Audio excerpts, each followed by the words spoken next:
welcome my brothers, Robert and Brian. Welcome, Mr. Renee. How are you, sir? Ladies and gentlemen, it's time to come together, be good American patriots, and join the show. Let's get the numbers up. Let's go. Man, you guys are awesome. Don't lie to me. I know you missed me. You probably thought I was not going to get on tonight. But I got a couple of things that I left pending yesterday, and not my fault. Not my fault. I looked up the information, and it was not available. I knew that I was going to find something, but it was too late. I had already said goodbye, good night, but you know the whole thing. All right. So I did my live. Oh man, I know what it is. How about now?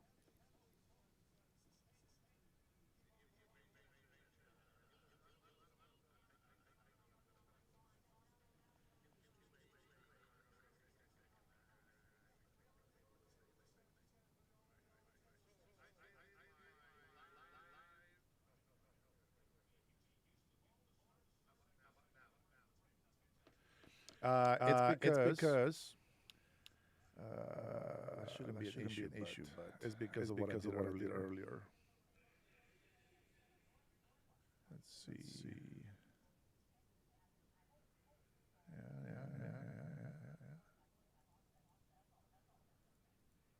I got you.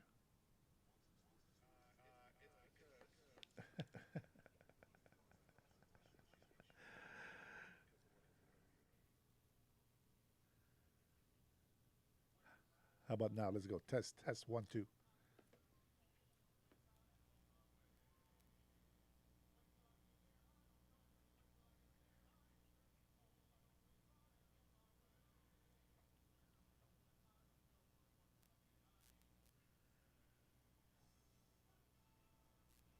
Come on.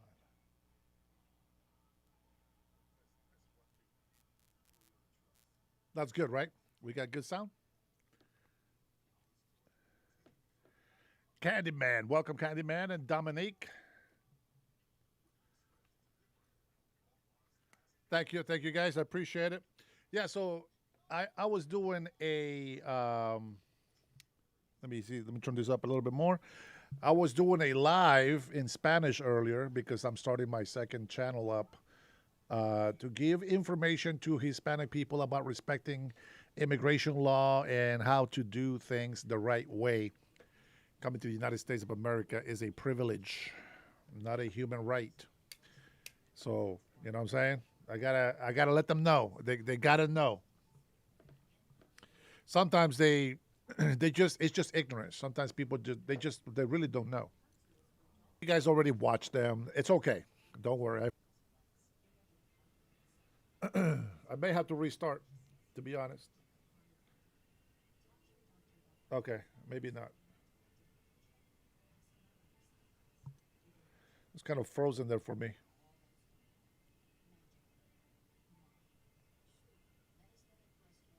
I think we're good. I thought I lost my internet. Well, not my internet, but sometimes, YouTube doesn't want to let us be here for too long sometimes. Omar, how are you, my friend? What a great group this is. Your team is doing very well, Bob. Good quarterback, good coach. It always helps. Having a good coach and a good quarterback is a very good thing, historically. I want to thank Secretary Marco Rubio, who's my friend and a very talented man who works very hard, and his wonderful wife, Jeanette, for hosting us this evening as we... Thank you, Jeanette. Great job. As we celebrate the 2025 Kennedy Center's honorees, and they are great honorees.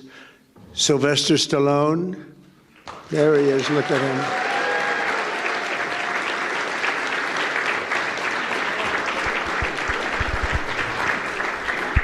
He got stuck in traffic, but he made it. He wasn't going to miss this under any. We heard he was walking up. I said, okay, now we can start. You look great. Thank you both very much. Jennifer, thank you very much. George Strait. Thank you, Jim.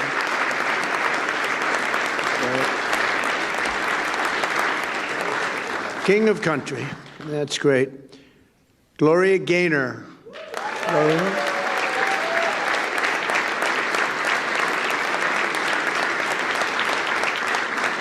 Fantastic, Joe. You look so well. Thank you very much, Gloria. The legendary Michael Crawford.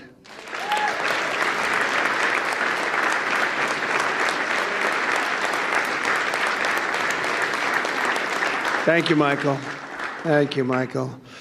That's some job. Thank you very much, Mrs. Crawford, for being here with your two beautiful daughters.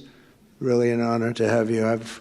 I don't want to say how many times I've seen you in Phantom, but, you know, when you have a great artist, it's true with paintings, it's true with music, it's true with dance. Every time you see it, it gets better. And you see things you've never seen before. But I've seen you many times, and there's never been anybody like you. Thank you very much, Michael. Congratulations. And the truly legendary rock band Kiss. Thank you, fellas. Thank you.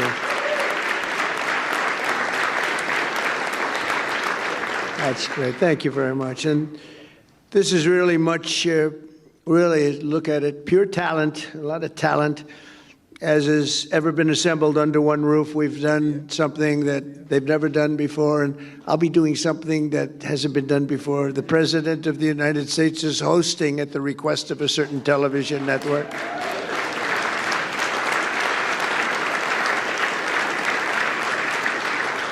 And I'm doing it because I feel it's very important that we all get out and do something. And if that can make a difference, that's tremendous. But we have such wonderful people, and I don't mind doing it. But these are some of the greatest of all time, and congratulations to all of you. And thank you very much to Tiffany and Company. They've really done a beautiful job with the medals. And I want to thank you, beautiful families, every one of you. You brought large numbers of your families here, and we appreciate that. And they appreciate you, I can tell you. A very special thanks as well to our terrific Kennedy Center Board of Trustees, along with Executive Director Rick Grinnell. The Board of Trustees has been amazing.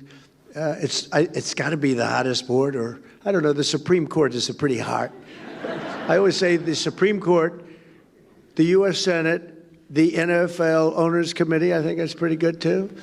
But I think the board of the Kennedy Center is turning out to be, we have so many people that want to get on. I have so many enemies now because they want to be on the board, and I'm sort of saying you can't have it, can't get any more. But Rick, you've been fantastic, and Ambassador Sergio Gore, who's now going to India. Good luck. We may never see you again. 1.5 billion people. Think of that. 1.5 billion. Can you handle that, Sergio? I think you can. You can handle anything. But you're going to be dealing with a very special leader, as you know, a friend of mine, and you're going to do very well. He's very happy that you're going to be the ambassador, so good luck. You're going to be making your journey in 2 weeks. Good luck. I may never see him again. It's very sad. Also, I want to thank Secretaries Howard Lutnick, Doug Burgum, FCC Chairman Brendan Carr, my daughter Tiffany and her wonderful husband Michael, and so many other distinguished guests. We have so many people here, senators. We have other secretaries, and I'm just seeing some of you in the crowd. You are a good-looking crowd.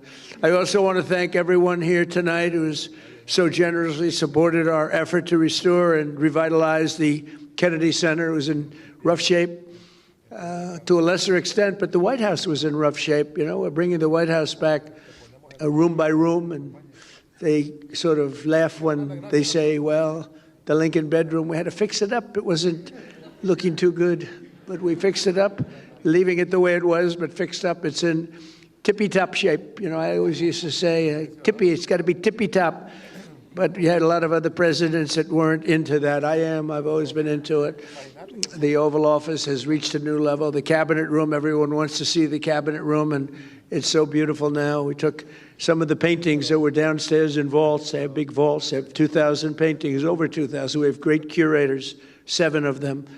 and they love the place. Some of them have been there for 40 years, and if they don't like you, you don't get the painting you want. You don't get the Declaration of Independence brought up into the Oval Office. A couple of other presidents suffered without it because they said, "We're not going to be able to do it." But they've been great. But we have tremendous artwork being brought up and has been brought up from the vault. So it was sitting for 100 years, 150 years downstairs under the White House, and now we have it on walls throughout the building. And those walls, before we put them up, we make sure those walls are in perfect shape. I say, you got to make sure these walls are up before you do anything. And we've done a lot of work. We've redone great marble floors that were beat to hell. We've done not good floors that were out of one-by-one boxes from certain stores that are not very good. They shouldn't be there. Those floors should not have been there. And we've replaced them with the most beautiful marble, statuary marble. They call it in Italy statuario. Great white and black marble that forms Greece and big parts of Italy. And Italy during a time when Italy was extremely strong, and Greece when Greece was Greece. And they had that, and we now have that in the White House, replacing one-by-one tiles that were not good. But we've fixed the White House, and we've fixed the Kennedy Center. The Kennedy Center has some work to be done. We've worked very hard on it, actually. I spent a lot of time there with contractors. I mean, I go around. I have two jobs. I have a construction job, which is really like relaxation for me because I've been doing it all my life. But we're fixing the Kennedy. I said, you need a new roof. They said, sir, there's a lot of water coming down. You know, they didn't know. You need a new roof. It's been there for like 45, 50 years. And we're doing everything. We're doing brand new air conditioning. Carrier's been so incredible. They made a donation, a big donation on the ballroom. We were bidding out the ballroom, and Carrier came along, and they said, sir, we'd like to contribute the air conditioning for the ballroom. It was like $17 million. It's a lot of air conditioning and heating. And a great steel company came along and said, sir, would like to contribute the steel. That's a big steel. That's a big account. And we had Caterpillar Tractor come along and said, sir, we'd like to contribute all of the tractors, all of the excavation equipment, and all of the lifts and generators and everything else you have in the ballroom, because it's got a lot of very complex equipment that you wouldn't think of. So I want to thank Caterpillar and others. Others are going to be made public, but they've really been very gracious, and we're having the same thing happen at the Kennedy Center. They view it as a very important thing, and we have marble experts, some of the greatest marble people anywhere in the world, and they're taking this marble that was in such bad shape that everyone said, we have to rip it down, we have to take it down. No, the marble is great, big, beautiful slabs. You don't get them like that anymore. It's very hard.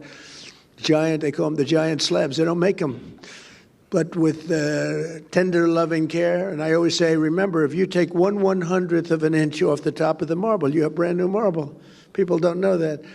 They see the marble and they say, oh, the marble's stained or the marble's gone. I say, no, no. If you go just a little bit, if you take just a little bit of that skin off and you get it down, it's called grinding, you grind it down just 1/100th of an inch, you have a brand new slab of marble. And you've saved a little money, to put it mildly, like millions. The marble job was going to cost $59 million. They thought we had to take all the marble off the building and replace the marble with new marble. It was going to cost we had prices from 59 to 75 million. I think I'm going to spend $1 million to have it made beautiful. And what you replace it with was not nearly as good as what we already have. So it's sort of, I don't know, I like to tell you those little construction, because we talk politics all the time, and I like politics too. I said to somebody the other day, am I a better politician or construction real estate person? And they didn't know how to answer that question. I'm not sure how to answer it either, if you want to know the truth. But I actually get great relaxation out of fixing the White House and fixing the Kennedy Center. And it takes a little time, but not really, because it's time that some people want to rest. I don't really want to rest. I want to do things. And to me, it relaxes me. It's really almost better than resting. And we're bringing these places of great distinction, we're bringing them back. And the Kennedy Center is going to be incredible. Within 10 months, I mean, you're going to see, we've already done tremendous amounts of work, but within 10 months, you're going to see something that you'll really be amazed at. You know, one of the things with the Kennedy Center, because this is really honoring that tonight, but the sound is great. And if you don't have good sound, Lincoln, I don't want to say anything bad about Lincoln Center, but they've had a lot of problems over the years with sound. A lot of you, some of you on that board, you're here tonight. There's a very distinguished board also.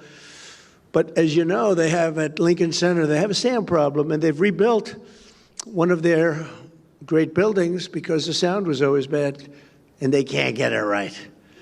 They can't get it right. It's a very hard thing to do. There's a little luck to that. You know, you have to be a little bit lucky. And some of the greatest opera houses in the world in Europe were built 200 years ago, 300 years ago. And they had no sound engineers in those days, but they did have a lot of marble and stone.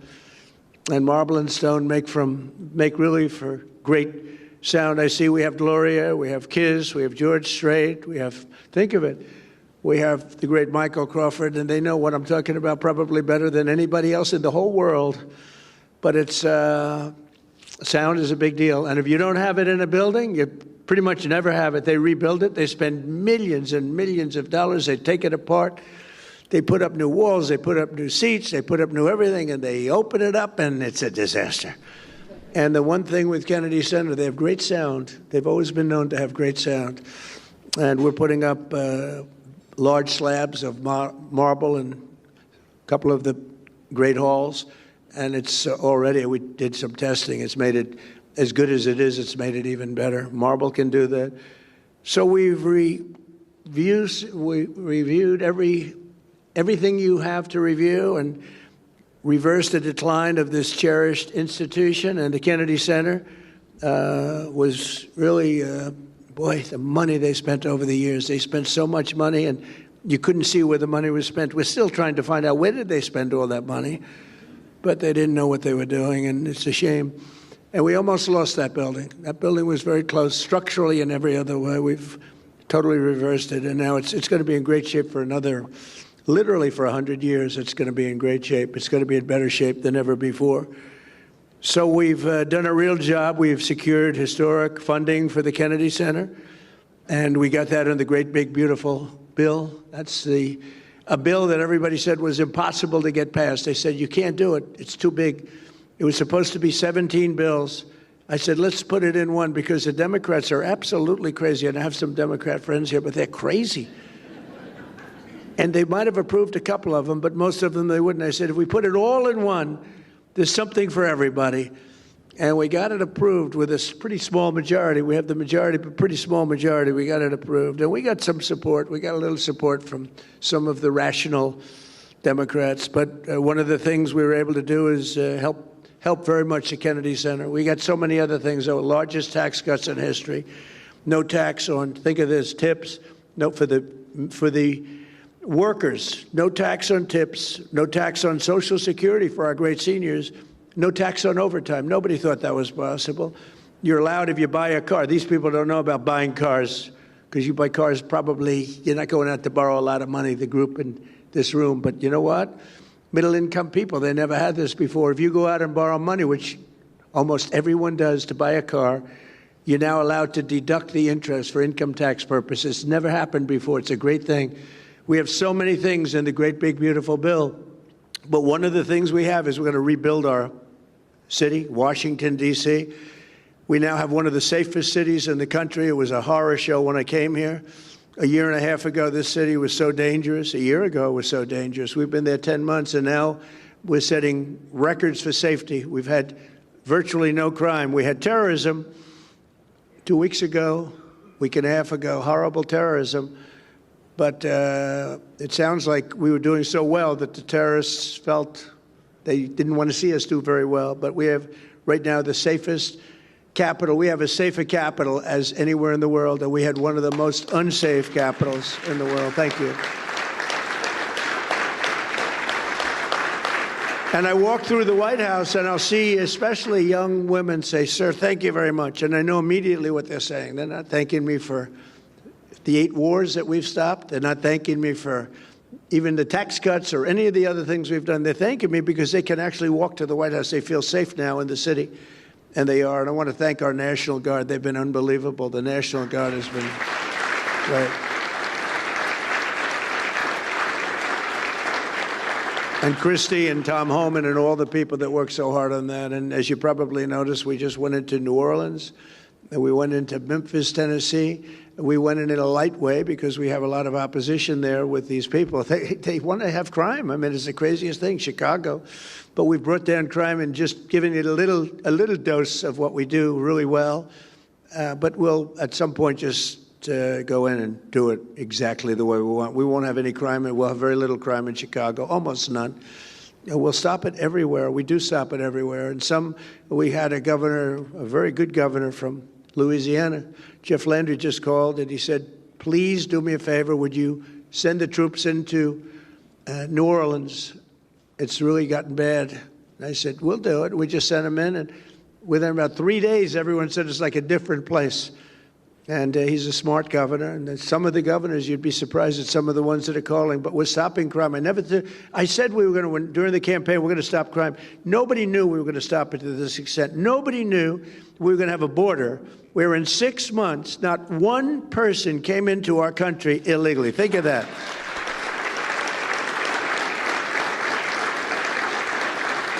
So we went from the worst border where millions and millions, 25 million people over the course of the 4 years came into our country, many from prisons and gang members, drug dealers, mental institutions. They came into our country, getting them out, have to get them out. Murderers, we have 11,888 murderers. Many of them are now either out or in jail because they'll murder again.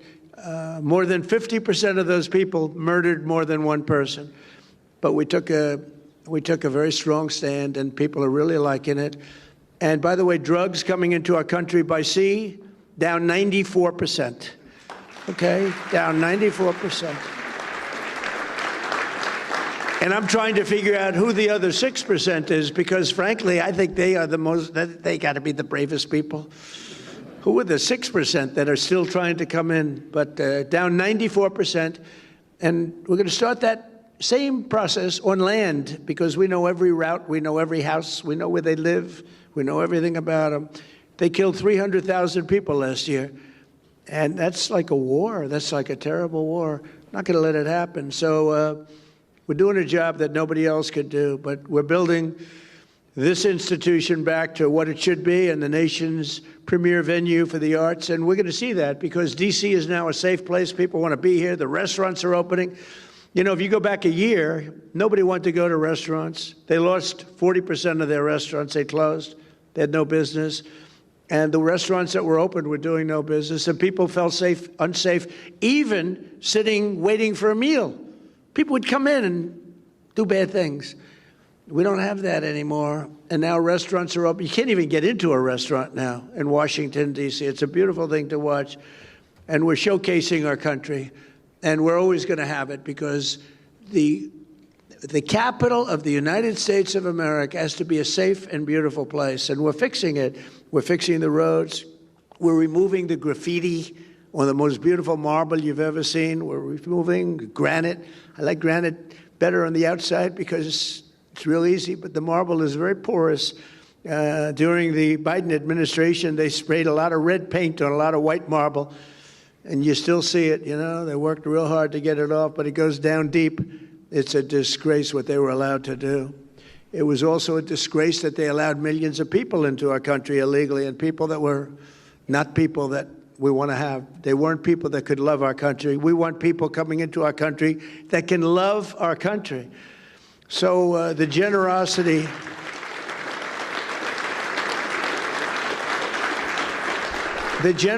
of so many outstanding donors, and Rick mentioned some of them, but we've had so many people that just are so generous. It's been really incredible. And as you know, this is America's 250th anniversary. So we have all of these people, and next year is right around the corner, and that's going to be big. Then we have the World Cup coming, and we have the Olympics coming. And, you know, I got the Olympics and I got the World Cup. I cannot take credit for getting 250 years. That was just, we sort of lucked out. I tried to do that, but it didn't work. We lucked out. But the 250 is going to be incredible. In fact, we're having on June 14th, we're having a fight. All of the greatest champions in the world, the UFC fight, they're building an arena in front of the White House, if you can believe it. Then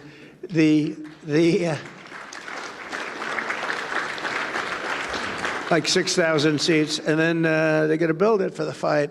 They're going to have the greatest champions of the world coming, and they're going to have over 100,000 people out. They're putting screens all over certain parts of Washington so everyone can see it. I don't think there'll be anything like it. It'll be on a Sunday night, June 14th. Flag Day happens to be my birthday, but I didn't do it for that reason. Just it actually, sir, we like the June 14th date. I said, it's my birthday. They didn't know it, but they picked it. But it's, I'll take a little heat on that, but it's not that. But I will tell you, that's going to be some. Everyone's asking me for tickets for the UFC. But it's going to be great. They're going to have the greatest champions in the world all fighting that night. The great Dana White does a great job, and he wanted to do it. And the White House will be the background of the fight. There'll never be anything like this. There has never been, and there never will be anything like that. But a few hours ago, I had the tremendous privilege of presenting the 2025 Kennedy Center honorees with their medallions, their beautiful medallions from Tiffany, right in the Oval Office. And we thought we'd do it here. We thought we'd do it at different places and maybe pick the one that we like the best. And we said, no, that hits so well. And the Oval Office, right, Michael? The Oval Office, he said it. I've never seen anything like this. There's something about the Oval Office that's special. It's really just special. Even in its poorer state, it was still the Oval Office. And we appreciate it, and we have great respect. So many things happened in the Oval Office. And they got to see the beautiful cabinet room, which we've brought back to life like it should be. Beautiful. It's a beautiful room, and it's really a beautiful room once again. Actually, more beautiful than it ever was. It was never like this. But the American people are proud of our country. We're proud of our beautiful White House, and we're proud of our beautiful Kennedy Center. And now you have it at the top of the line. The lives they've led, these wonderful people that are here tonight, the legacies that they forged have become integral part of Americans' priceless cultural heritage. All of the people that we honor tonight are such beautiful words. I mean, you're priceless. It's a cultural heritage that you've created, each of you in a very different way, most of you in a very different form, catering to different people, frankly. But you add it up, and it's 100% of our population.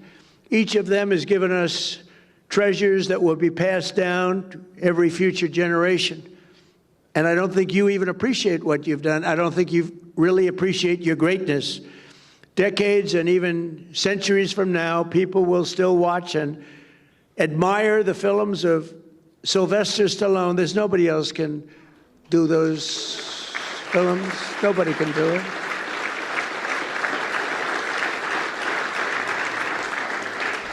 You know, he started Rocky. He had no money at all, and he had nothing. He had a car that barely couldn't, he left New York. I think a place called Brooklyn, right, Sly? Brooklyn? Good place. A lot of good people come out of Brooklyn. But he got that car to just get him there, and he stayed in his car, and he slept, and he wrote this script called Rocky, along with about 28,000 other people. Everybody writes a boxing script, right? But for some reason, they loved it. And Sly didn't have 10 cents, had nothing. And they offered him, like, a lot of money. They offered him, I think, $500,000, some number that he never even thought was even possible. And he said, no, I don't want it. I want to make sure that you're casting the right person to play the role. And they said, well, we have stars. And they brought in stars. But the stars didn't have good bodies. They were flabby. They were not really boxers. And Sly would look at some of these guys, big names. He was intimidated in one way, but in the other way, he said, that guy can't play the role. And we won't say the names of the people, but they're really top actors. And for some reason, here's a guy that had no contacts, no anything, but they loved this one studio in particular, loved this script. And they were going crazy over it. And they brought in the top people, and Sly said, let me see your box. And he'd have a guy, and he said, he can't play the role.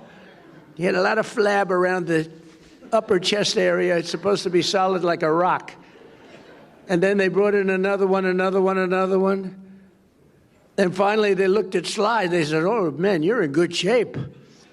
You think you could play the role? I'll play the role. I'm not going to let somebody else play it.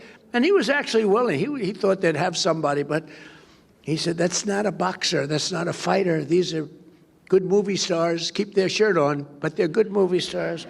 But they're not fighters, right? And he took that role, and the rest is history. The rest is history. But think of it, how many people would turn down, a tremendous, enough money, he probably thought he could live for the rest of his life. He probably could have if he had to. But who would turn down that kind of money? And he did it. He didn't want to have anything to do with it. He wanted it to be right. And who would then think of it as, isn't it just about the largest grossing movie? It's like, there's never been anything like it. Rocky, the whole Rocky series, it's been incredible. And then you had a little thing called Rambo. I loved Rambo, Sly, I'll tell you. I loved Rambo. I got to watch Rambo one time. I said, I wonder what this is all about. I went to a movie theater a long time ago when I used to go to movie theaters. I'd like to go again. I loved them. I loved the popcorn. And it was Rambo. I knew nothing about it, but I liked Sly. So I said, let's go see it. After about 4 minutes, they said, this movie is great. Rambo, I think Rambo gave Rocky a little run, too, if you want to know the truth. Loved it. We loved all of them. But really, a legend, and each of the people that are being honored, they're treasures that really will be passed down to future generations, decades and centuries from now. People are going to be looking at your work. They're going to be seeing every one of you. Your work is so incredible.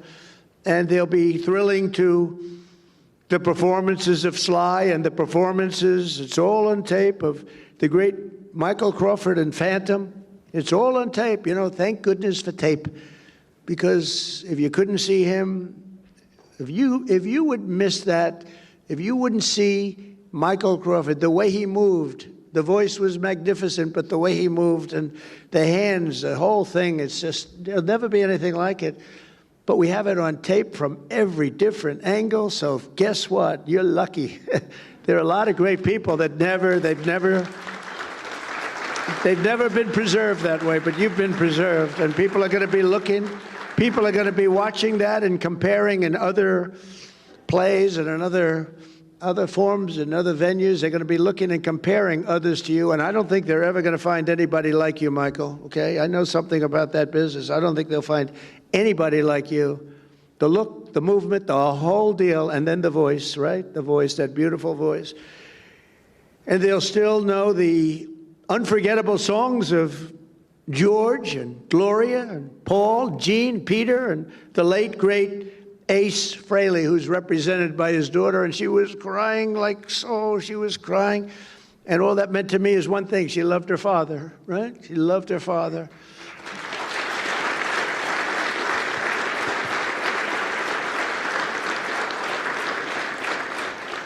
And the guys loved him. That band has stuck together for a long time. I've known a lot of bands, and they don't last too long. They're gone, much to the detriment of themselves, actually. But these guys get along, and I love to watch people. And I was watching them, and they really respect each other, and they like each other. I just congratulate you. What a job. What a job you've done. What a great job. Thank you all.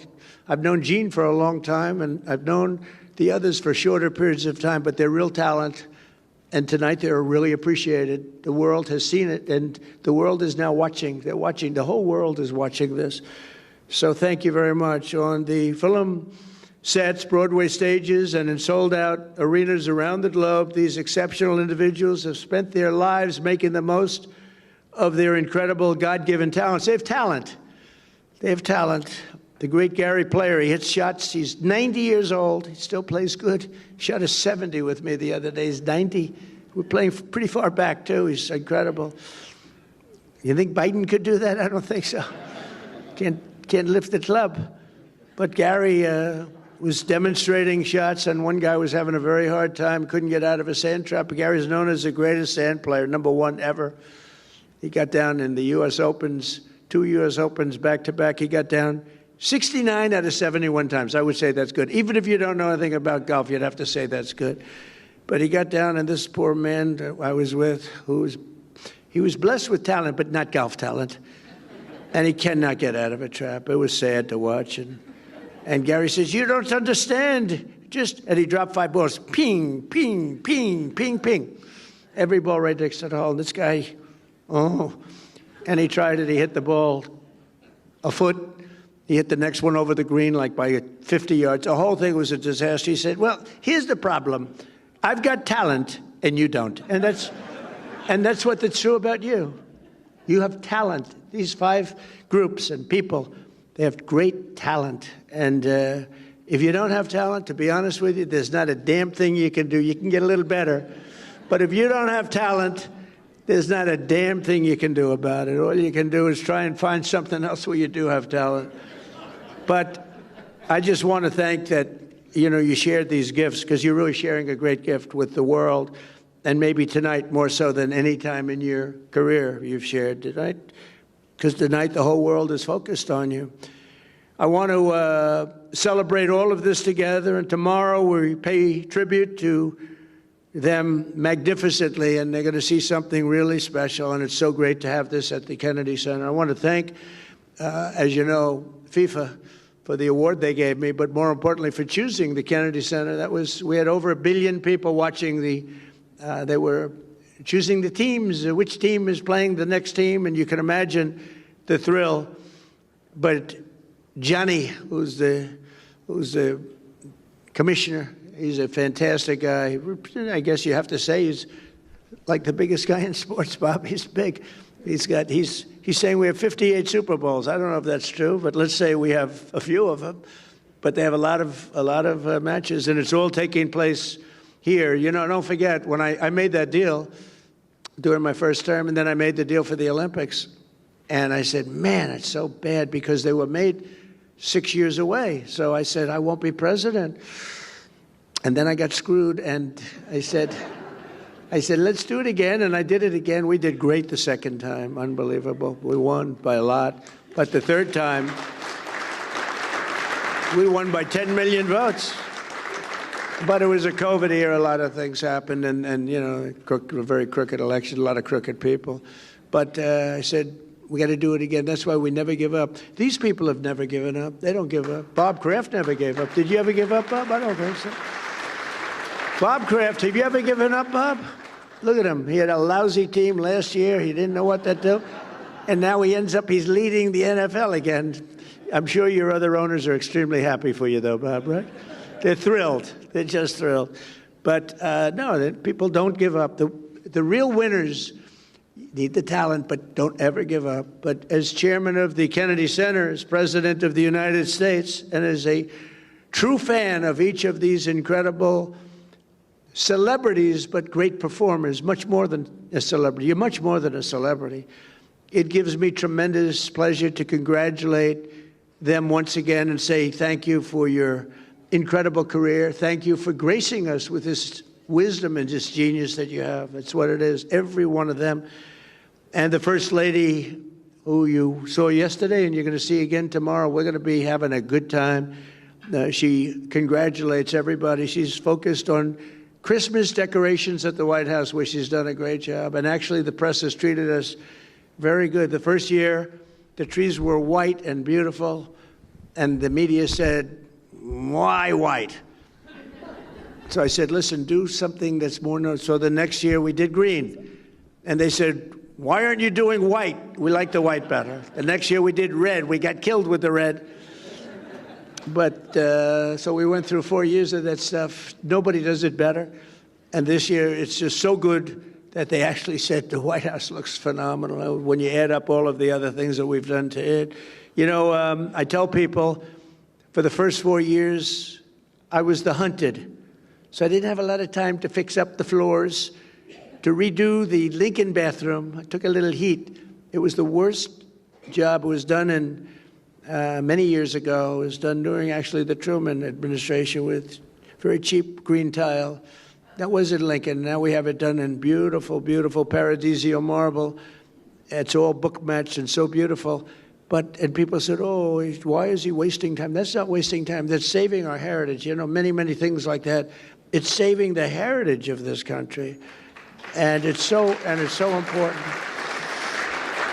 But I'm just going to leave you with the fact that this is a very brilliant and very important group of people that are in this room tonight. A lot of people wanted to be here, and the ballroom is very small, Marco. I mean, this is like, you know what this is? About 1/10. This is section A of what's being built. This is like a little corner, but it is beautiful. And I have to say this: Marco Rubio is a great Secretary of State.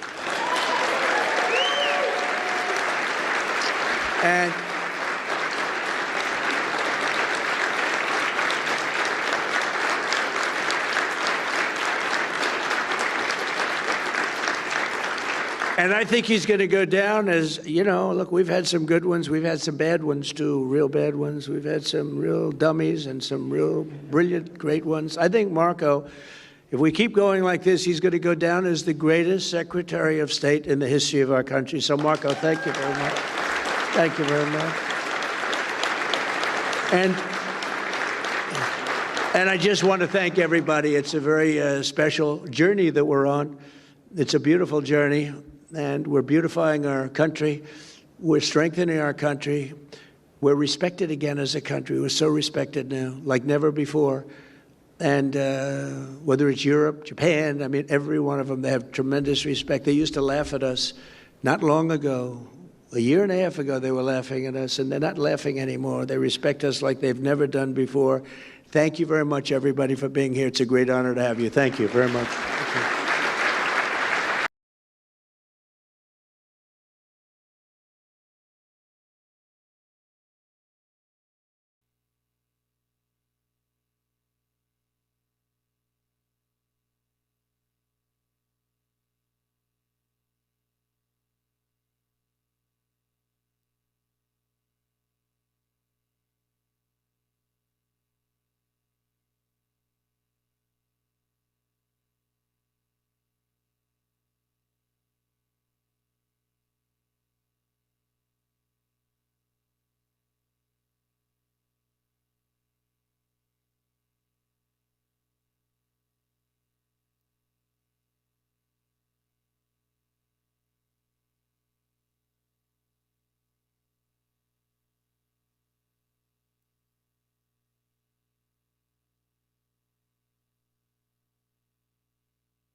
How about now?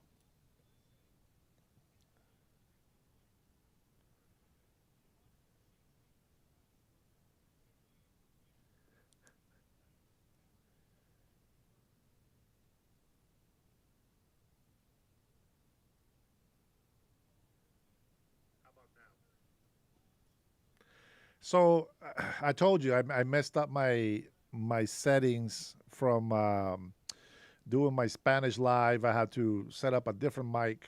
That's what it was.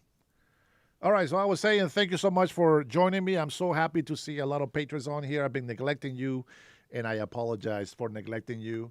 But that was my brother, and I don't get to talk to my brother too much. So when he calls, I would like to answer. This is supposed to be the day off.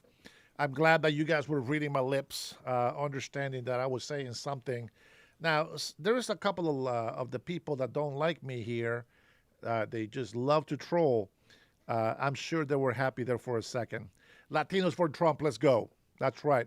And I'm going to take this moment to say thank you to my members and We're going to take a little pause, obviously, not too long, just a couple of seconds to say thank you to my members. And then we're going to go ahead and listen to President Trump answer some of the questions after the honor given to, of course, Sylvester Stallone, which will be played right afterwards. Again, if you already saw it, that's all right. I thank my patrons for being here with me tonight, and that's all that matters.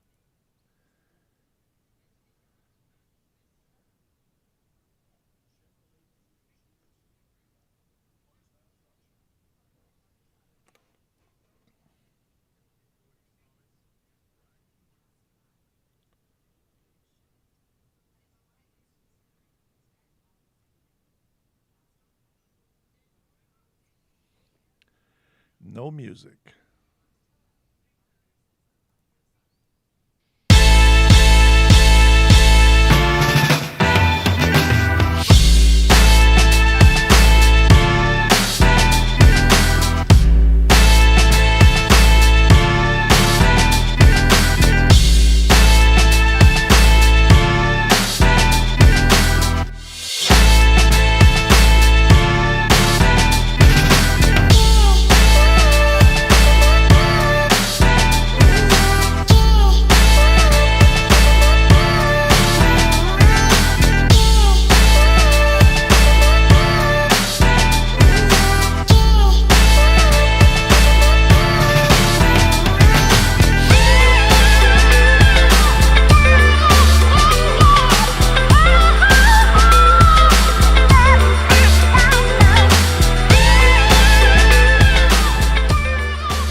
Appreciate it. All right, I think I kind of figure out where my new settings are. Failing, it's how we succeed in life. Now, that's the motto for the conservatives and Republicans. For the socialists and communists and the Marxists, their motto is never try, never fail. And that is exactly how they live their life. But I want to say something to you guys. It doesn't matter how long it takes for all of us to, join together or find each other, but we are going to grow to a number to where we're going to make a difference. I wish that we had more, like the more conservatives that are more popular, with 3-5 million subscribers and getting hundreds and hundreds of thousands of views every day. I wish that they would do a little bit more to try to get people more engaged. I know that a lot of people like to have the entertainment. You get the whole video and you get this perfect transitions, and I can put this in here while I'm talking, and I can control that and this and that. Well, when you're doing live, it doesn't work like that. It's a little bit more complicated, especially when you're doing it the way that I'm doing it. This is why a lot of people don't like to go live too much. You're going to see a lot of people, and who knows if these people are being paid, but you will see that they're more of a gamer setup. It's like somebody wouldn't be like, hey guys, how about we give you this much a month, and then you can start here. We'll give you the scripture. Read this and read that, and then we'll tell you what to say and how to say it. And they will just use their skills that they have, which is being comfortable in camera, I guess. But nobody pays me for that. I tell you when I share what's in my heart, my opinion, and I honestly really enjoy being here with my patriots. And I get to see more and more patriots every day. Hey, it's just Kansas City. It sucks. I'm doing it live. Keep the excitement for nothing to yourself. The wife watching Kansas City. Who cares? She probably has a bet on the other team, and she's being excited that Kansas City Chiefs are losing. Can you believe this? I'm in the middle of a light, and this woman is over here cheering the football game. What is wrong with these people? Man. What's the score? 10-7? Yeah, I don't know. I don't know how long Houston can hang.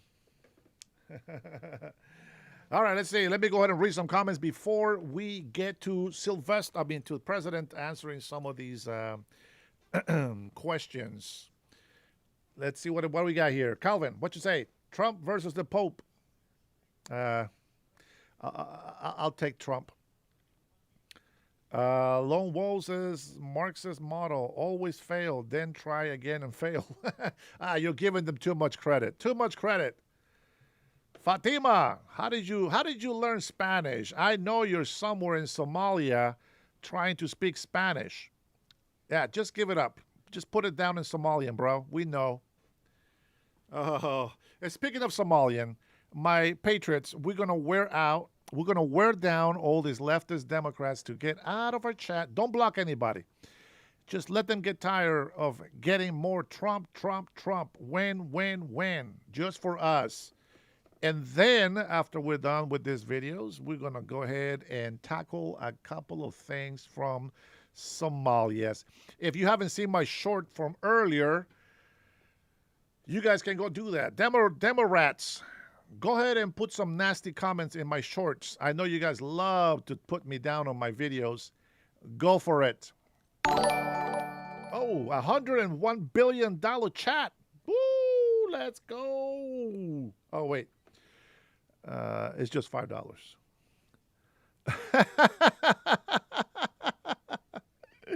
I'm just kidding. Thank you for the super chat, brother.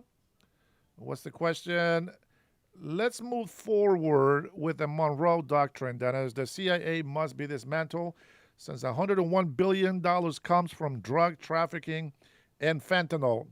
Bro, I honestly think that we should really get rid of the CIA. Do you need to get put in timeout, or you want to go watch it in the other office, or what? The wife is over here jumping around, man, making me lose my concentration. This wife is worse than the Democrats that come in here and hate me in the chat. I get more distracted from my wife, even though it's a good distraction. Anyways, I think CIA, it's a waste of money, to be honest. And you know, I understand that there are some things that the government cannot tell us. I get that. We don't want to know everything either.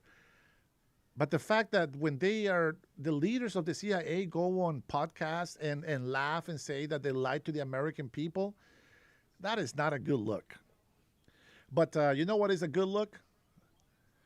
This handsome, beautiful. They have arrived at the Kennedy Center and are walking the red carpet. This comes as the center smashed fundraising records with a $23 million haul, nearly double from the Biden era. Trump's expanded role at the center has caused outrage among the far left, but it appears to be producing tremendous results. President Trump is hosting tonight, where George Strait, Kiss, Michael Crawford, Gloria Gaynor, and You hear that, far left? As much as you guys whine and complain and bitch about everything, we are still getting a lot of great things accomplished, regardless of you guys being obstacles. Sylvester Stallone will be honored. And look at the beautiful First Lady and the President of the United States there, looking dapper as always. Kevin, you're a man of fashion. Let's give the fashion rundown of what we're seeing. Oh, I'm looking at a 10 out of 10 in both cases. You know, the president always wears a nice tux, but can you ever say enough about the grace, elegance, and beauty of the First Lady? You want to talk about history? We'll look back at this time and say, I just don't know that there's ever been a more regal First Lady. And of course, once again tonight, she looks fantastic. Done so well. You know, we've raised a tremendous amount of money tonight for the building itself and for charities overall, and we're really happy. It's been I mean, you see the way it's been received. It's been like it's never been before. And this building, this beautiful building, is going to be brought back to life. We've already started. And it'll be better than it was from day one. Do you think these honors represent storytelling of American legends? What do these honorees represent to you tonight here at the Kennedy Center? Well, we have great honorees. This is a group that really is unique. I think it's one of the, I mean, look, over the years I've been watching, and you've had some wonderful honorees, but I think this is really very much unparalleled. So we're going to see how it turns out. I think it's going to be a great evening. And First Lady Melania, can I ask you about your upcoming video? Can you tell us anything about that, your film? My film will be out on January 30th.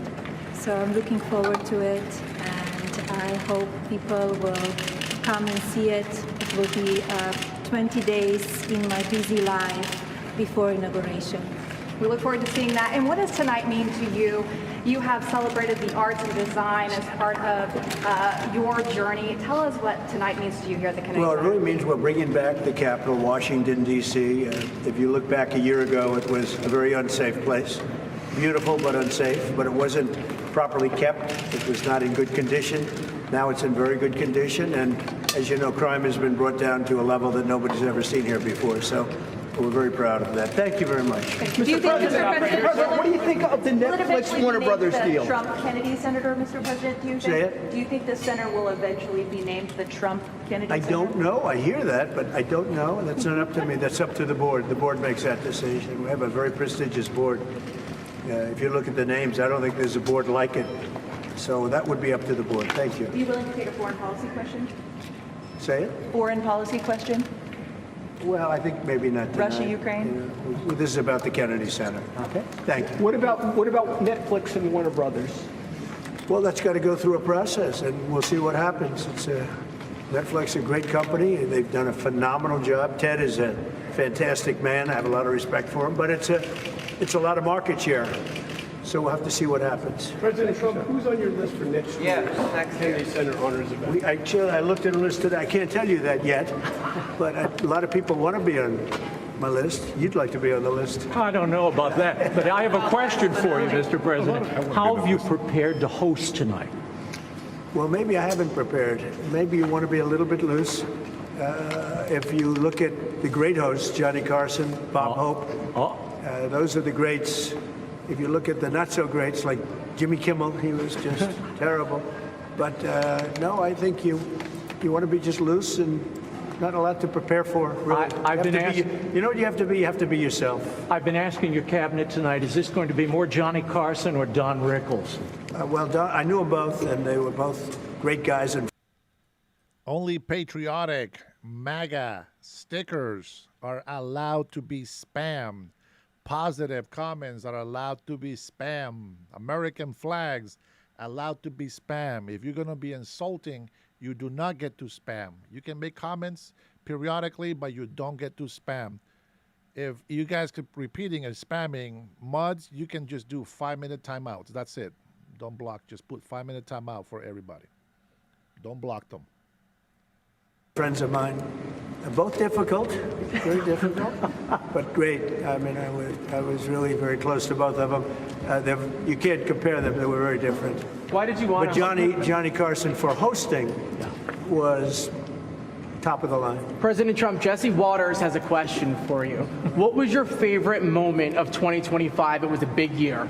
I think when Jesse Waters interviewed me, it was such a phenomenal interview. He's a great guy, and you're a great guy. You're doing a very good job out there. I'm proud of you. Thank you so much, President Trump. Who is on your naughty list this year? Oh, that's a long list. I better not tell you it's start a problem out there in the world. No, we have a pretty big naughty list, but our country is doing well. We're the hottest country anywhere in the world right now. And a year ago, we were a dead country. We were a dead country that was laughed at all over the world. We're the hottest country in the world. What would be the implications? And Jesse Waters is terrific. What are you getting the the first lady? implications, Mr. President, of the Supreme Court overturning your authority on the tariffs, the emergency authority? What would be the implications for the economy and for the country? Well, we have a right.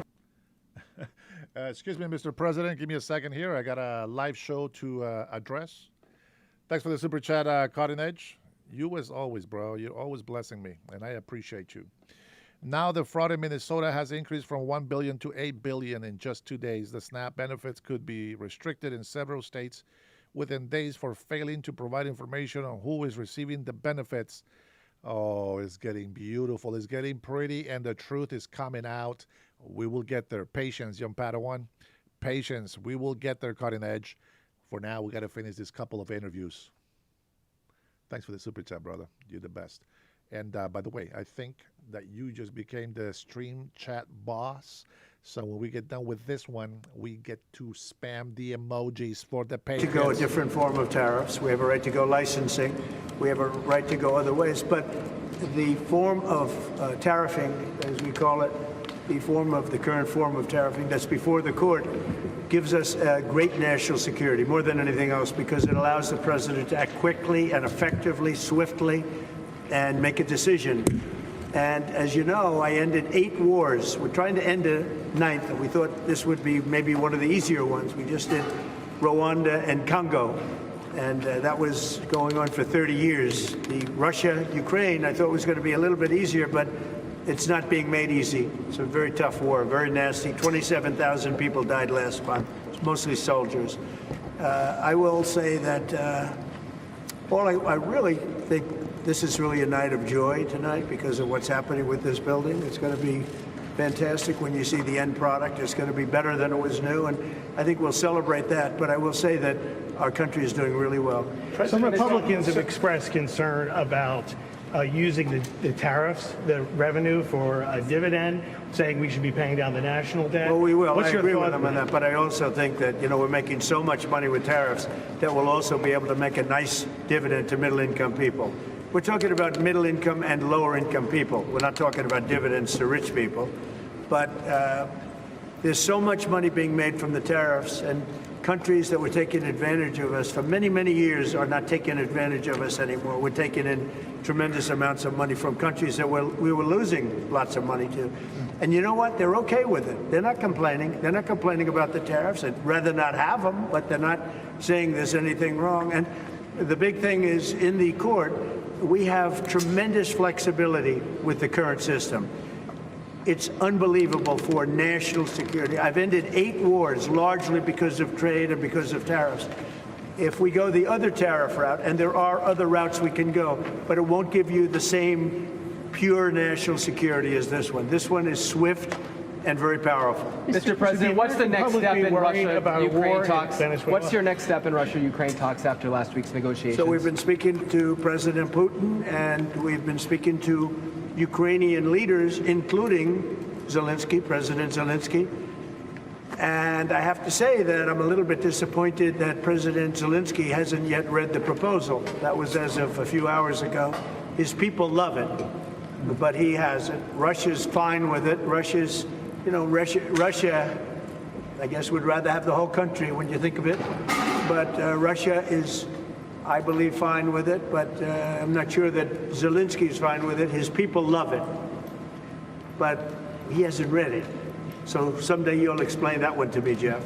I don't have an explanation, sir. What's the next step in that? Raymond, thank you very much. Good job you're doing. Say hello. Thank you. What would you like to see Sylvester Stallone do as a Hollywood ambassador in Hollywood? He is automatic. I mean, as far as I'm concerned, he is one of the ambassadors, as you know. And he's already been doing that. Look, all he has to do is be himself. If Sly is himself, that's all he can be. If he tries to be somebody else, it wouldn't be good. He's a great guy. He's done a fantastic job, and he really deserves this honor. It's something he's wanted for years. And this is bigger than it's ever been. I mean, I don't want to say why. I refuse to say why. But you take a look at this line. Last year, if you look at this line, it was not this. Mr. President, it was a different thing. Why are you and the First Lady expending so much time, so much energy in revivifying and remaking the Kennedy Center? It's not the Kennedys. Look, Bobby Jr. is doing a fantastic job. It's not the Kennedys. It's our country. We're bringing our country back, and we're bringing D.C. back, Washington, D.C. We're bringing our capital. It's a safe place now. No, I mean the Kennedy Center, the center itself. Why are you so focused on revivifying? Because it could never be built again. It's got 3 massive places, call them. You have different stages, dance, theater, and you have a place that we're going to be in tonight that there's really nothing like it in the country. And if this disappeared, you'd never be able to build it again. And I'm able to save it because that's what I used to do for a living, really, is, well, maybe better than anybody else. I could take something and spend less money than other people and make it better than anybody else could. The Kennedy Center has a chance to be unbelievable. And, I mentioned yesterday something very important, sound. It's like sometimes you could say, like people, you either have it or you don't. Great sound in this building. A lot of times, and the Lincoln Center saga, they've rebuilt one building, most important building, they rebuilt it 4 times, and they've never been able to produce really great sound. The sound in the Kennedy Center has been incredible from day one. Call it luck or talent. Probably luck. There's a lot of luck involved. You know, the great sound buildings, the greatest in the world, are the old opera houses built in the 17 and 1800s in Europe. And they had one thing that was in common, lots of marble. And they didn't have sound engineers. They had lots of marble. And this has got great sound, even right here in the hallway. The sound is fantastic. Thank you very much, Raymond. He has said goodbye like 20 times already. President Trump, do you want your personal playlist? I'm just curious to know how they have impacted your own personal enjoyment of art. Well, are you talking about the 5 honorees and the group and the 5 honorees? They are outstanding people. I had to approve them all. And every one of them, very different. I said last night, totally different audience, but when you add them up, they're 100% of our country and a big percentage of the world. So we have great honorees. It's going to be a lot of fun. You're going to have a good time tonight. Mr. President, we know that you like the arts. Could you imagine, Mr. President, now we know that you've hosted before, The Apprentice, for many years. Could you imagine next year maybe you're not hosting, but maybe you receiving the Kennedy Center honors? That's an interesting one. I haven't thought of that. Yeah, I think I'm going to nominate myself for next year. Mr. President, every day you have such a big job being the president. Why was it important for you to actually host the show tonight, and how much time did you spend getting ready for it? Well, it wasn't important for me other than if I get much higher ratings, if it's a more successful show, then I'm contributing. I get nothing. I don't make money with it. I don't do anything. It's a little bit of work, not a lot of work. I look forward to doing it, but the network said, would it be possible to get the president to host? And I love the concept of no president has ever hosted the Kennedy Center honorees. And it's very important that this building be great and that this building remain really, I saved the building. We raised a lot of money tonight, tremendous record numbers of dollars, a lot of money. And we've raised over $100 million over the last very short period of time. That's a lot of money. And that money goes into the rejuvenation and the rebuilding of the building. And a lot of it's already taken place. A lot of the things that you don't see have already taken place. Mr. President, and your words as you're saving the building, when will locals who come to the Kennedy Center, who live here, when will we start to see all of the changes? And do you have a timeline for when this will all be wrapped up? Over the next 4 or 5 months, we're going to have it very well set. You see the outside, the columns, they're beautiful. They had a fake gold color, and now they're beautiful, gleaming white. And everyone's talking about that. It sounds like not much of a change. It's a massive change. The white against the white marble. The marble is being rejuvenated. They're great pieces of marble, but they've been let go and they've been tired. And I always say you can take a 100th of an inch off of a piece of marble and you have a brand new piece of marble, but nobody does that. It's not an easy process. But if you look on the outside of the building, people see already a very big difference. Is the First Lady involved in the style and the change that's happening here? Yeah, she's got great taste. I'll ask her opinion. She liked the white as opposed to the fake gold. But they had the fake gold. The one thing about gold, you can never imitate real gold. They've tried to do it for years. Gold paint. Gold paint never works. Mr. President, you got to go for the real 24-karat gold. Yes. Yes, sir. Is there another president other than yourself who you think would have done a good job hosting the Kennedy Center honors? Hosting, yes. Building, no. Mr. President, you have a couple that would have done. Politicians. Mr. President, very good on their feet, most of them. Could you name one? I would say the last one wouldn't have done too well hosting. But we've had some great politicians. Excuse me, John F. Kennedy would have done a very good job hosting. But building, no. No, I will build better than anybody. I build better than anybody. Thank you. Mr. President, $23 million was made tonight, nearly doubling. $23 million was made tonight, nearly doubling last year. Yeah. Why do you think that is? Maybe we had something to do with it. I don't know. We doubled up last year. It's really much more than that because we've done over 100, not including tonight. We've done over $100 million already. And those are numbers that the Kennedy Center has never seen before. It's doing really well. Thank you for that question. How is this innovation and the big, beautiful ballroom this video part to go. You've done so much for American greatness. Talk to the next generation about how important the values are that you're celebrating tonight are to American greatness. Things like self-discipline, creativity, talent, those things. Well, the young generation, I think, is going to grow up strong. We have a very different country than we had a year ago. A year ago, we had a country that was in big trouble. Now we have a country that's the talk of the world, and everybody's respecting us again, and young people are respecting us again, too. I won the young vote. The Republicans never win the young vote. I won it easily. And I want to thank Charlie, and I want to thank TikTok, and there are a lot of reasons for it. But there's never been a Republican who won the young vote, and I won the very young vote. So that's a good sign. Mr. President, why did you select Kiss, Mr. President? Why did you select Kiss for the honor this evening? Do you have a favorite Kiss song? Well, I like them as people. I've listened to their music over the years. They are characters, too. They really are. I don't know if you saw last night the speeches. They were great. They really made some great speeches last night.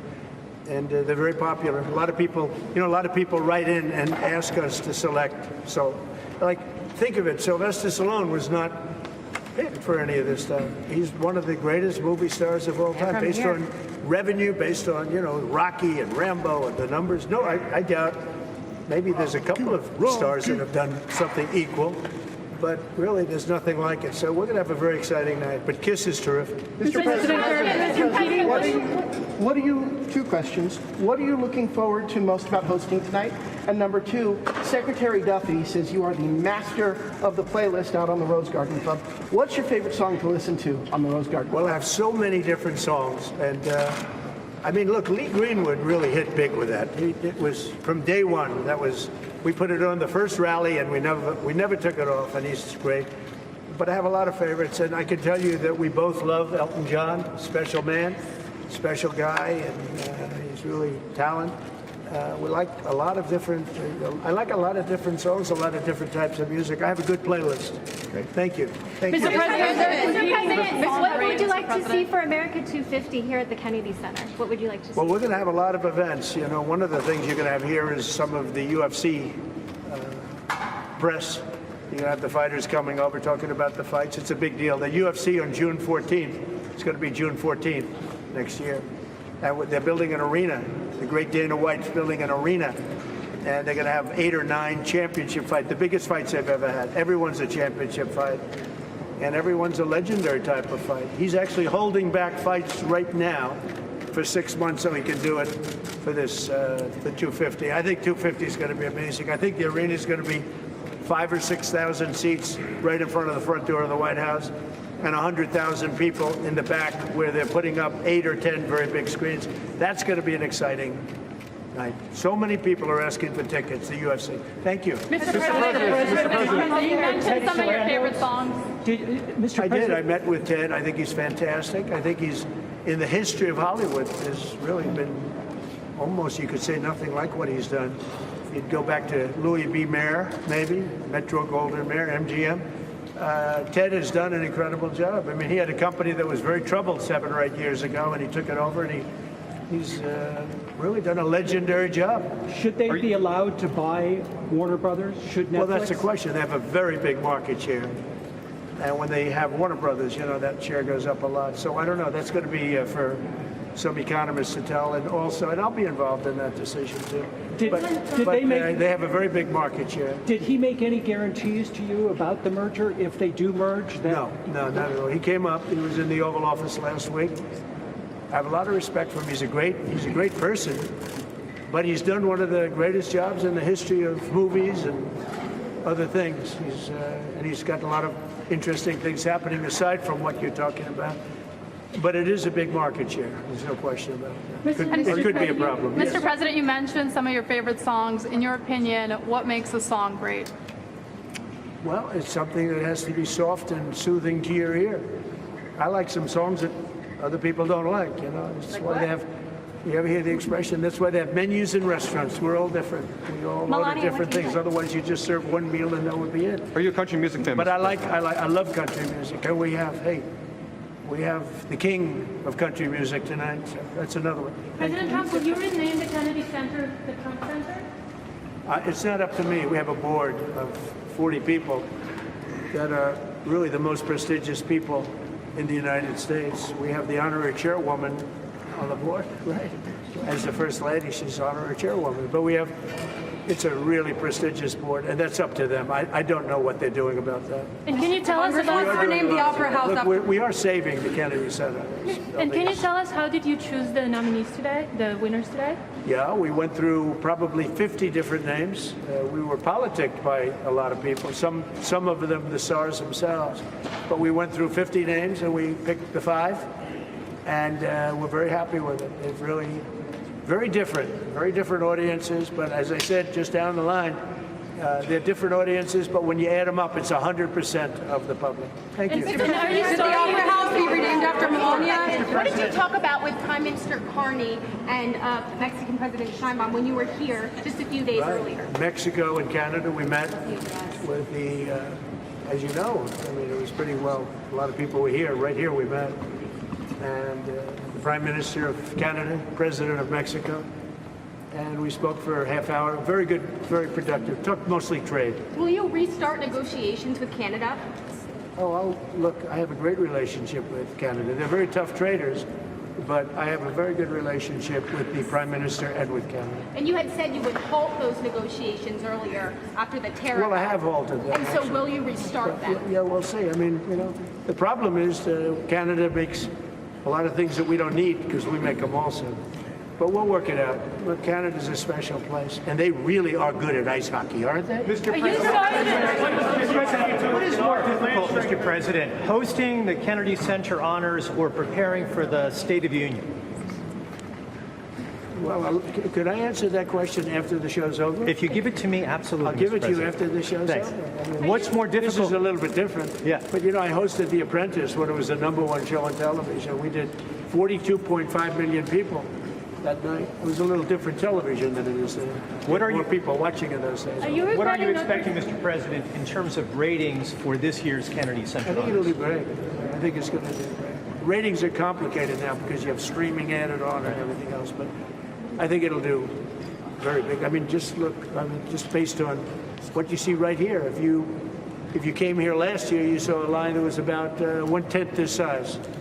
You weren't even here last year, right? I was here. Mr. President, how do you prepare for hosting this year's Kennedy Center honors? You have so much on your plate. Where do you make the I have time? a lot on my plate, and I didn't really prepare very much. I read a little bit.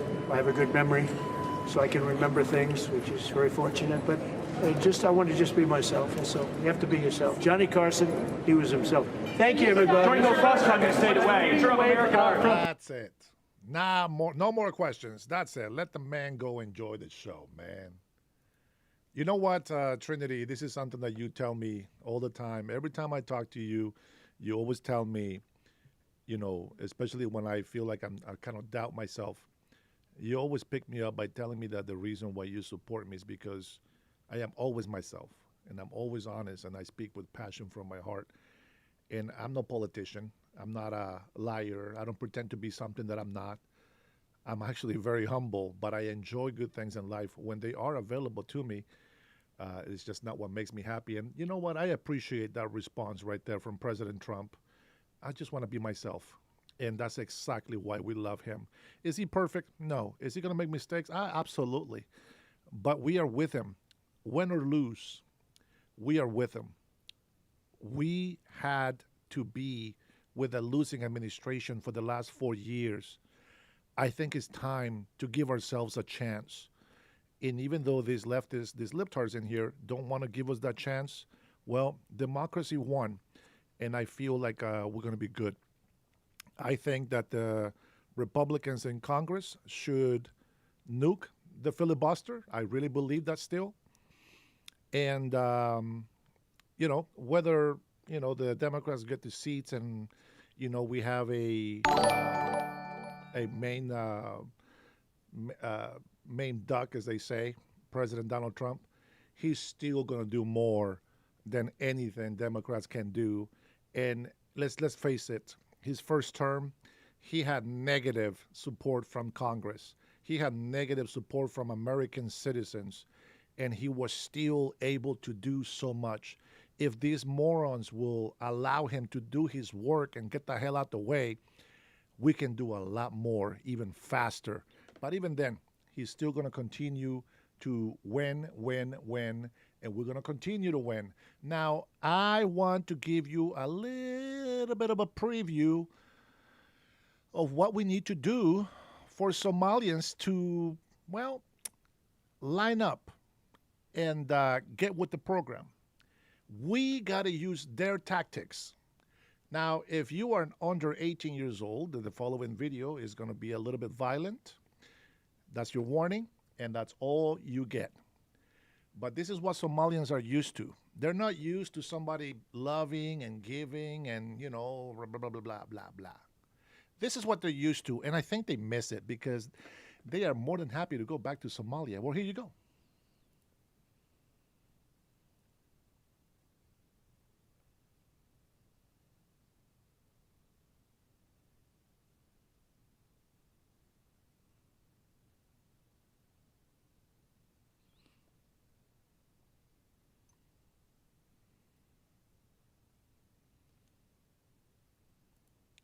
There you go, libtards. This is what Somalians are used to. See, they're not used to us, to our culture. We got laws. We got rules to follow. They have a stick to follow. See, we have a culture where there is a minimum wage because we want to make sure that wages are fair for people. In Somalia, they don't have minimum wage. Everybody gets to haggle their wages. Some of them don't make enough. Some of them make too much. But that's the love that they recognize, a stick. You know what their sin was? You know what law they broke? You know why they're getting spanked? Because they were out partying when they're not supposed to. Well. And the leftist libtard Democrats want to defend them. I'll tell you what. Why don't let's look away from the fact that a lot of them are garbage. Garbage means something that we don't want. We want to get rid of. They bring no value to us. That's what garbage is. Well, let's be honest. That's Somalians. The only reason why it looks like they're giving something is because the government has given them so many handouts. They don't give it to us. They give it to them. They got nice cars. Not because they're working overtime. Like I have to work. Hell, my wife and I have to work together to get a nice car. These guys don't have to work. But they still get a nice car. Yeah, some of them, they go on drugs and, they waste their money, whatever. They have made a deal. The Somalian president told the Somalians that Ilhan Omar was going to go into the government, into Congress, for Somalian people. Not you libtards, not you Democrats, not us Americans, Somalians. That's crazy. And you support that?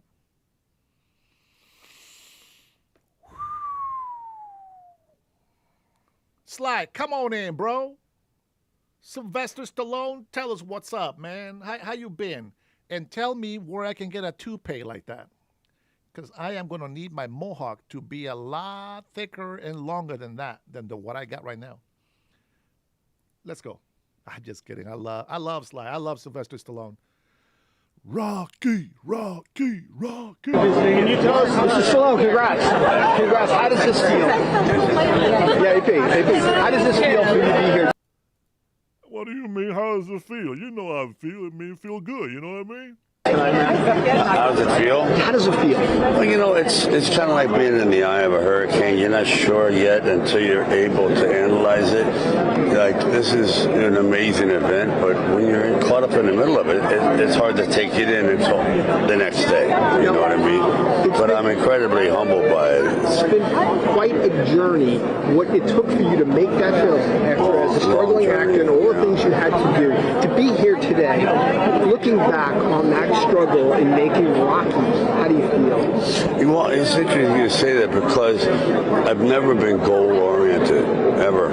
And lot of people are shocked when I say that because you just do what you do. And I thought the one thing I have in common with 99% of the world, we're all underdogs. I mean, we all start out as underdogs. And we persevere, and hopefully we kind of attain our vision. But that's the one thing that really, I think, was the key to Rocky, is that you didn't have to be a white collar, blue collar. Everyone related to the struggle. That's particularly American, isn't it? We say that, but it is American. It really is, because we came in fighting. Let's face it. Since the Pilgrims landed here, it's been an uphill battle. So yeah, we're very relatable to struggle. This film captures that fight. Sylvester Stallone, please forgive me. My brother Cutting Edge needs some acknowledgement. He is the stream chat boss. Drop those emojis, Patriots.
Never forget to drop those sombreros for our friends on the left side. All the emoji spams on here is about our president, Donald J. Trump, about America. Every sombrero is for those leftists that support the left side. Because, Jay, did you catch one of those sombreros, amigo? Vaya con Dios. I know, but it wasn't like an obvious ploy. It just happened, Thank you, guys. Appreciate it. The president, Mr. Stallone, the president had he's so, he really finds so much emotion in your work and so much inspiration in your work. What does it feel like to have the president of the United States? It's the ultimate, but it's one thing that we have in common. Even though he's been incredibly successful in his life, and we have, there's still a portion of us that consider ourselves underdogs. We're not completed works of art. We still have a long way to go to be really self-satisfied with who we are. And it's an ongoing struggle, and that's what I think kind of blends us together, at least in my career. Are you satisfied with who you are right now, or is there something left? No, we got to work on the paint. We got to work on the outside a little bit. Yeah, I am to a point, but the satisfaction comes in the admiration of others. If you're admired, then you should be sort of satisfied with yourself.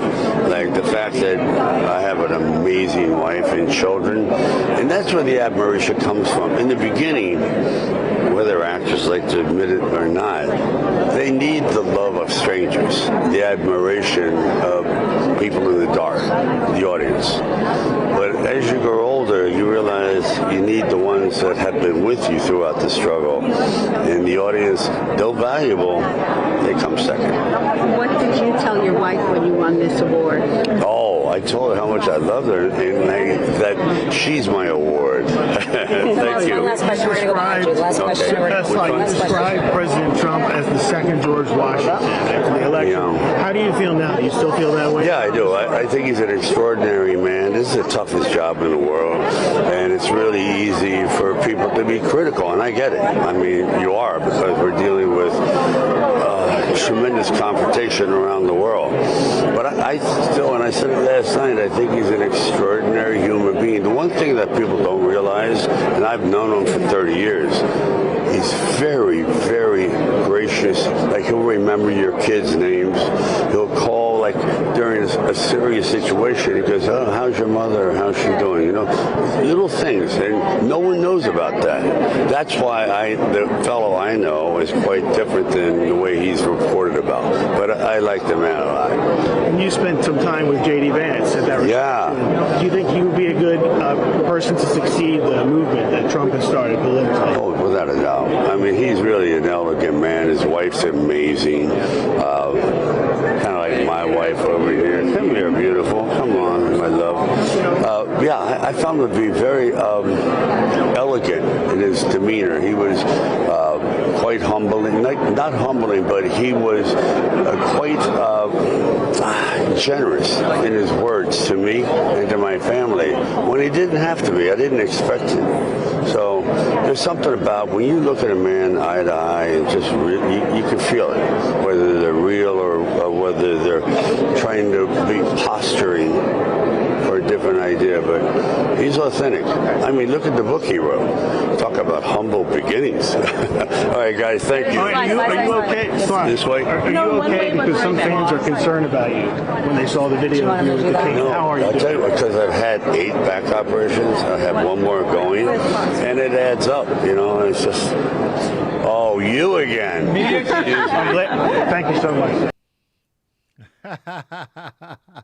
I like how he got off that question right there. He's like, I'm out of here. You know, one thing that people don't, maybe some people don't know, probably fans probably already know, but one thing that people don't know about Sylvester Stallone is he actually doesn't like big crowds. He doesn't feel comfortable around big crowds. And he is a huge movie star. Now, his wife she is gorgeous, you know, but, you know, if you're not used to being rich and you're not used to having all these materialistic things that they have, you will not understand the way they are. If you are poor, but you have enough, you know, roof over your head, you got food and, you know, you got a job and you're able to sustain yourself, you don't depend on the government, you should consider yourself blessed and enjoy that, because the happiness that you get is, as poor people, sometimes it seems to be more joyous, more joyful, and happier. And I think it's because of the suffering, okay, number one. And that's one of the reasons why you shouldn't have everything you need. You should have some struggles so that you can feel alive and so that you can actually appreciate, you know, the good things that you do have in life. And sometimes I think we forget about that. And that's when we start becoming very ungrateful. All right, then let's go ahead and jump now. We have already honored our president, our Sylvester Stallone, our movie star, and a lot of you patriots. Why don't we just go ahead and, Vilma, you didn't get the news? It is now the Gulf of America. That's right. It's more fitting. The United States of America, Mexico, it's America.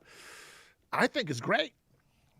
Gulf of America, baby. Let's go. All right, what you guys saying on here? Gold digger. Sure. Jay, freedom of speech doesn't mean freedom to be an asshole. Try to be respectful, all right? That's all. Oh, wait a minute. I was going to play something else, but there's another video here. Let's take a look. I haven't watched this. Let me take a look at this video here. What's going on here? What is this?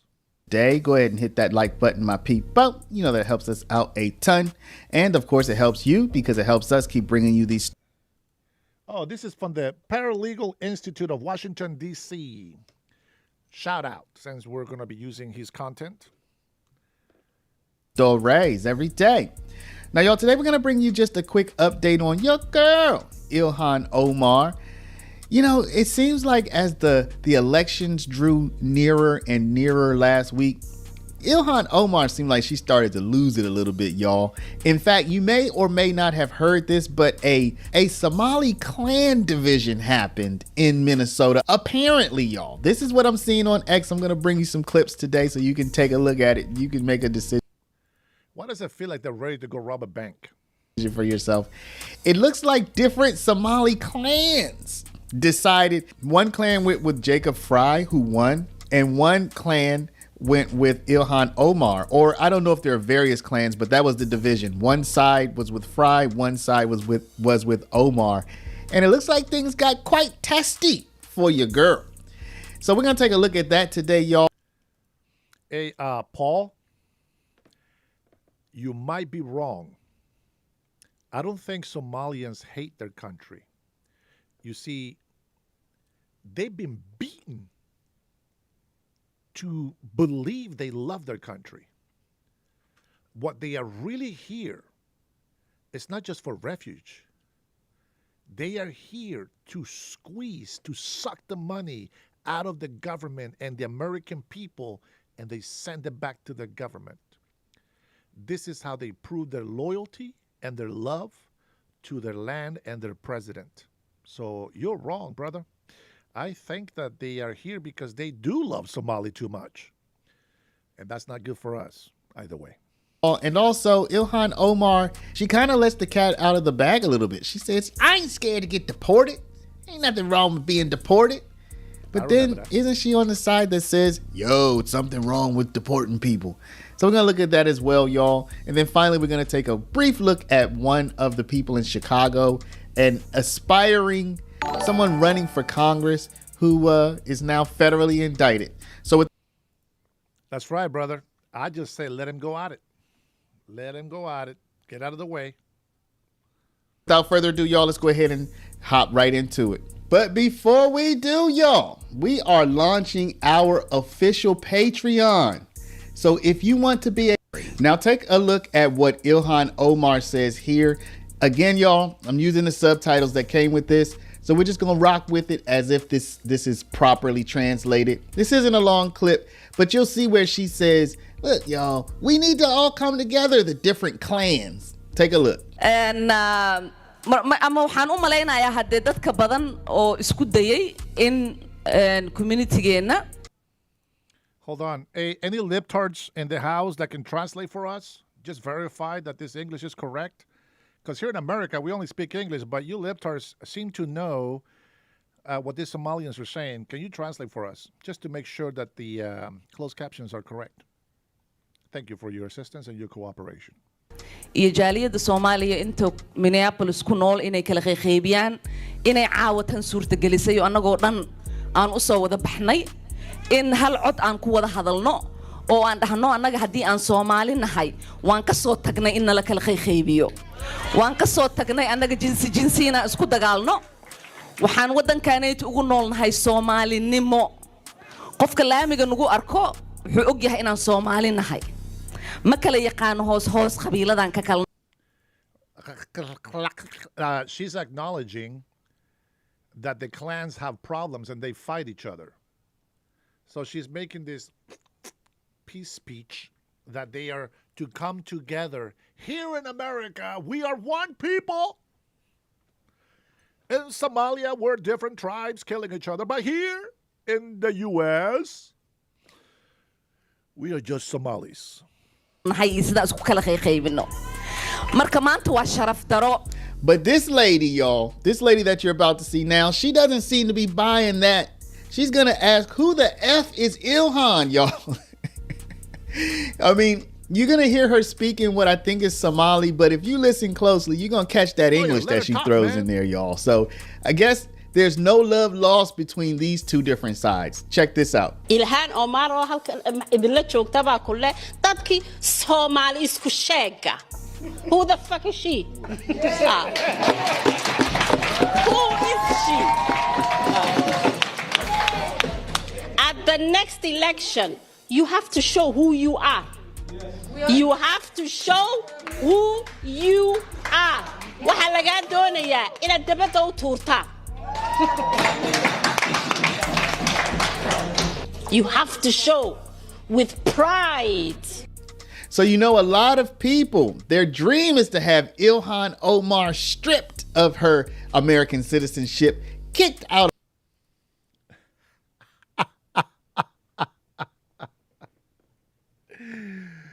Woo! Just let them eat each other. I say what President Donald Trump says. Why did we have to go fight in the Middle East? Let them fight each other. Why are you going to get in between two terrorist groups? Let them destroy each other. Absolutely gorgeous. Huger, I like Cenk. I know Cenk. And she's threatening to deport him. She brings you up. Why? You weren't even discussed. But like, you're a go-to. And then we're going to go after Ilhan Omar's denationalization. Like, you're married to Stephen Miller. They couldn't do it before. There's nothing to be done. Like, it's not about, there's nothing real.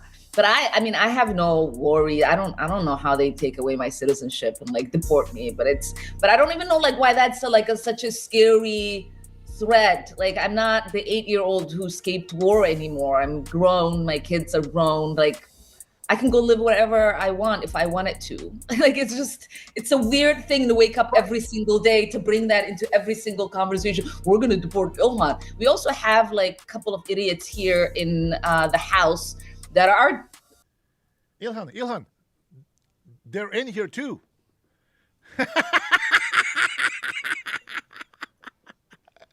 Hey, she's talking about the couple of idiots that we have in here too. They're over here too, Ilhan. Look to your left. Look at your left. We got a couple of them in here. Introducing legislation, writing letters to Kristi Noem to deport Mamdani as well. And it's just, I mean, it's a loser's game. And finally, y'all, I was going to make a video about this. I'm going to cover this here because it's kind of a brief little topic, and it did come up during this interview. Take a look at what the interviewer had to say about this aspiring congresswoman in Chicago, and take a look at what she did. And I want you to determine, do you think she deserved to be arrested for this? Do you think she deserves to be put on trial for this, y'all? Take a look. Kate Abou-Ghazali, who's running in Chicago for Congress, just got indicted yesterday. I just talked to her earlier today. She got indicted. She's out there just protesting peacefully. She's a diminutive 26-year-old woman, and they're saying somehow she stopped police officers from doing their job. ICE officers. Manuel, your face is like my scrotus.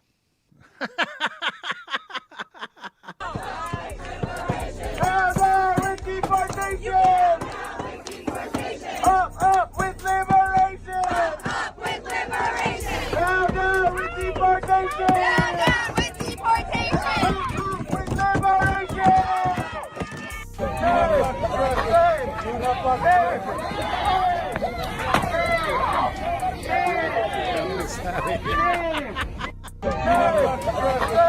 Let's watch it again.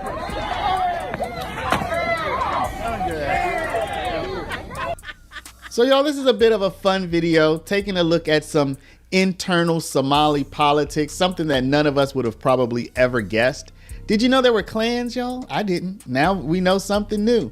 And also we know that there are at least 2 different rival clans, apparently, in Minneapolis. Maybe more, who knows? Anybody who can shed some light on that, drop us a comment down below, y'all.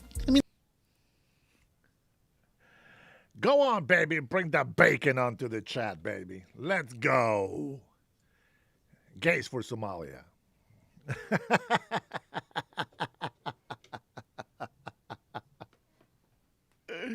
Deport the Mexican host.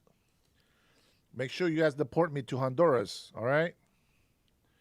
Make sure you deport me to Honduras if that's the way you guys want it. It better be Honduras, nowhere else.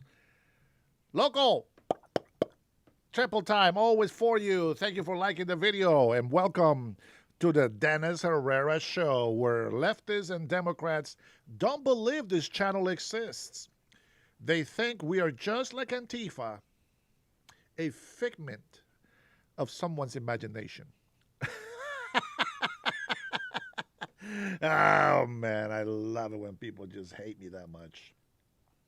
You know, it's going to make our winning even more worthy of celebrating. Man, I'm going to tell you, man, when we start campaigning I just cannot wait. Man, I'm going to campaign hardcore. English, Spanish. That's it. That's all I can speak. Say a couple of French words here, a couple of Navajo words here, a couple of words in Samoan, and we'll think of other words to say, but we're going to make sure that we hit every single ethnicity that we can hit. And guys, we just got to get ready to win some more. You know, if there's anything I can do to help the people that are fighting for this country, it's run for office, and we're going to do it. Oh, it's going to be good. It's going to be epic, epic good. There is a lot of Democrats that are actually good patriots. They're just loyalists, and they just hope that maybe everything that they have heard about the Democratic Party is not true. But you know what? Eventually, even they will see the truth. And I am hoping that when we have so much winning to show them, we're going to keep a tally. And every time that we come on to a campaign, in the campaign trail, that has to be read right back over and over again. I don't know how it's going to go, guys. All I know is that it's going to be epic. That's all I know. All right, let's see. Democrats are imploding. Ilhan Omar stumbles on CNN as Trump's Minnesota crackdown turns catastrophic for the local leaders. Blue State reportedly released nearly 7,000 criminals with active ICE detainers. What is going on, they say? Well, let's find out. This is a Fox News alert. Listen to this shocking development. 6,947 criminals were released from jails in New York, even though they had active ICE detainers. These released criminals, which immigration authorities were requesting custody of, included people linked to at least 29 homicides. That's according to the Department of Homeland Security. What is going on in New York? And this is before Mamdani's socialist takeover in January. I'm joined now by New York Republican Congresswoman Claudia Tenney. Great to have you. This is incomprehensible to me. People who immigration authorities want just let out in the streets of New York? See, this is why when I hear people like Manuel and SoCal and all these other idiots that come into my chat, not that I don't appreciate them being here, I get it, because they want to hear the truth. But this is what gets to me when they keep supporting the same party that keeps doing nothing for us. Nothing for businesses, nothing for trading, nothing for peace deals, nothing against drugs, nothing. And they keep supporting them. They keep voting for them. They keep protesting with them. They keep going out there like this is the great party. Orange man is bad, and so is the supporters. I just don't get it. I don't. Yeah, this is a sanctuary state, as you know, still is a sanctuary state, run by the Democrats completely. Even the governor faces a veto-proof majority in the legislature, and now we're going to end up having, you know, a pro-sanctuary mayor coming in the 1st of January. But yeah, there are thousands, almost 7,000 people with these advanced criminal records, like, you know, murder, you said homicide, rape, extortion, you name it, just about every crime, child sex crimes that are let into our state every single year, at least this last year. And this is all done under, and Letitia James, our Attorney General, was alerted. She doesn't care. She even goes after and is trying to prosecute any of the local governments who want to cooperate with what is called the 287G program. That program allows local police to coordinate with ICE if we have dangerous criminal aliens within the confines of a county or a city. She is interfering with that. She's actually prosecuting my home sheriff for actually cooperating. And my district in upstate New York, New York 24, my entire northern border is the Canadian border. And we have had almost 90% of the people on the foreign terror watch list under Joe Biden were coming in across the northern border. So it's a very dangerous place and a very easy place for safe haven, especially with a sanctuary state like New York. That's unreal. Prosecuting a sheriff, meanwhile, people committing crimes in the streets of Manhattan behind me, just, you know, let them go. That makes sense. This is the plan of Mamdani. We're just learning, what are his new plans for the city, New York City. Here's what he says he wants to do with homeless encampments, a program that would wipe them away. Some homeless advocates and homeless New Yorkers camped out outside City Hall last night to protest the Mayor Adams' sweeps. Will you continue those sweeps? They were asking you not to. No. So he's just going to do away with a highly successful program, as noted by the retired NYPD chief, John Sell. Yeah, look, this is an age-old problem, and these people have mental illness. When I lived in New York City in the 80s, they had the same problem, and we had to clean up the streets. A lot of these people want to be out on the street because of their mental illness. We have to provide care for them. We have to make sure we find a place for them to go. But having them on the streets as drug addicts and people who are hiding among them, who are criminals as well, it's dangerous for the city. It looks terrible. We have them all over the state, though. This is not just New York City. These are statewide laws that allow this to happen. And, you'll see them creeping up even in smaller cities all over. It's dangerous for them. It's dangerous for the residents. And it's terrible policy that, I believe me, this is one nightmare we're going to see reenacted under the new Mamdani administration, and many more to come, I'm sure. Man, scary times there. Mm-hmm. And then there's this story that it's confusing to me. I just didn't know what to make of it. There's an accused Chinese agent. Her name's Linda Sun, and she boasted that Governor Hochul of New York was much more obedient than Andrew Cuomo. She's 42-year-old, and she had convinced Hochul, who at the time was the lieutenant governor for Cuomo, to film a Lunar New Year video touting China's New York consulate, where she made the shocking comment. According to the evidence presented at the ex-Albany aides corruption trial, she is more obedient than the governor, the accused Beijing mole wrote to a China consular official. So how are Chinese spies getting proximity to government in New York? Lack of oversight, lack of vetting, the same problem we have with just about every other kind of immigrant that comes into this country. We have to have vetting. I serve on the House Intelligence Committee. China is our adversary. Many would argue our enemy. They're doing everything they can. They're not going to, roll tanks in they're going to come in via any willing New York State government official, any other state official, local officials, anyone that will let them infiltrate our systems and get access to our security. That's how they're doing it, and they've been doing it. Yeah, and of course, we all remember Eric Swalwell and Fang Fang. I won't go into the details there because it's almost lunchtime.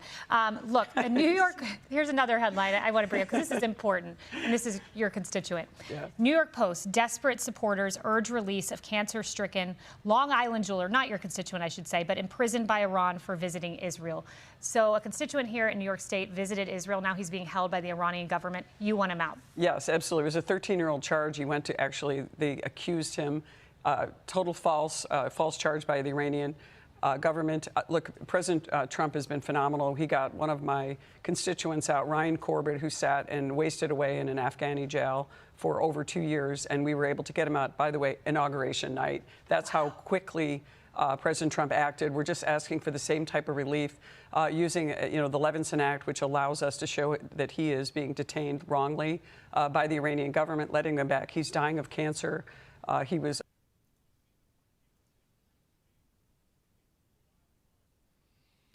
I want to show you something.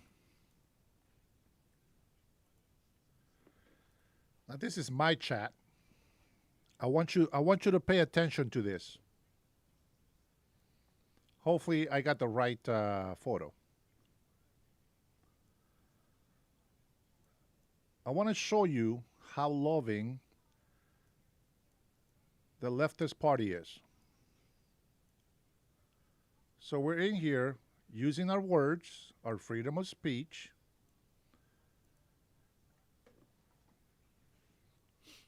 And this is the messages that we get as American patriots. You can hide away your chat, and then I want you to read that. Look at Matthew Banco says, just going to track his IP address. Now, just so you know, the other photo that I got from him, let me look it up, and I'm going to read the comment to you.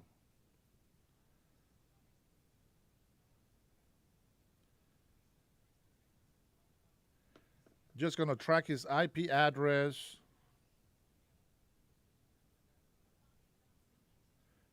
We Hunt Republicans by Me Wanna Join Charlie. You tell me that's not a death threat. So this wacko says that he's going to track my IP address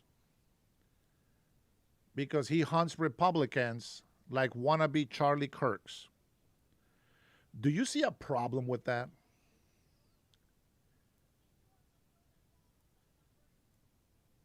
This is what happens. This is the kind of people that we are against. It's real. The death threats are real.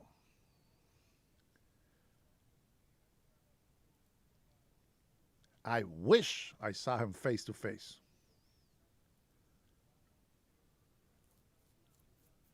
I hope he deletes that account because it's being reported to the FBI.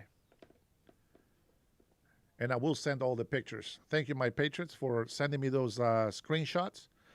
You guys know that sometimes I miss the comments on here. Thank you, Dice. Thank you very much. Every patriot, I appreciate you doing that. This is exactly what, and then they get mad at us and they say we're hateful. They say we are the problem. They say we are the problem.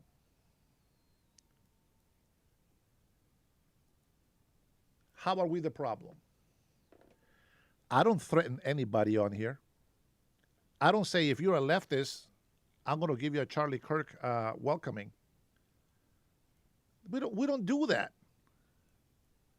We don't even go protesting. Like if we go protest, it's peacefully.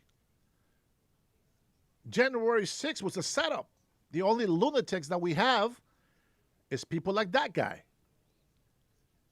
And it doesn't take that much to get other people routed up. And the moment the police react and they start hitting people, well, they react to that as well. It's like yin-yang situation. So I'm telling you, you guys think it's easy. This is how I make a living. But you guys think it's easy to come over here, show my face, use my freedom of speech. I got my beautiful American flag here, which, by the way, I am waiting for my Honduras one that's going to go right here. It's going to be a couple of $100. I want my Honduras flag right here. My loyalty is to the United States of America, but I will never forget where I come from. And I have gone into Spanish chats on Spanish from Honduras channels. And the people in that chat believe as I do, and they are in Honduras. And they say that those who come to this country illegally are traitors to our land. They're traitors to our country. Imagine that. See, there's a lot of Hondurans that are educated, that are taught to respect the laws, that are taught that the nation is great. They're better Hondurans than me because they're there. Honestly, they're smarter than me living in Honduras than I would because they're used to it. The difference is that I have an open mentality where I am allowed to dream and envision. And this is the people that come into my chat. When I tell people that people threaten my life, they don't believe me. See, that's what they call them, keyboard warriors with fake names, no photos of themselves. I get it. You want to keep your privacy, but be nice. The moment that you're not nice, I mean, you're just being evil. It's like ICE. You guys are like ICE agents. You come in here, you support me. I love you for that.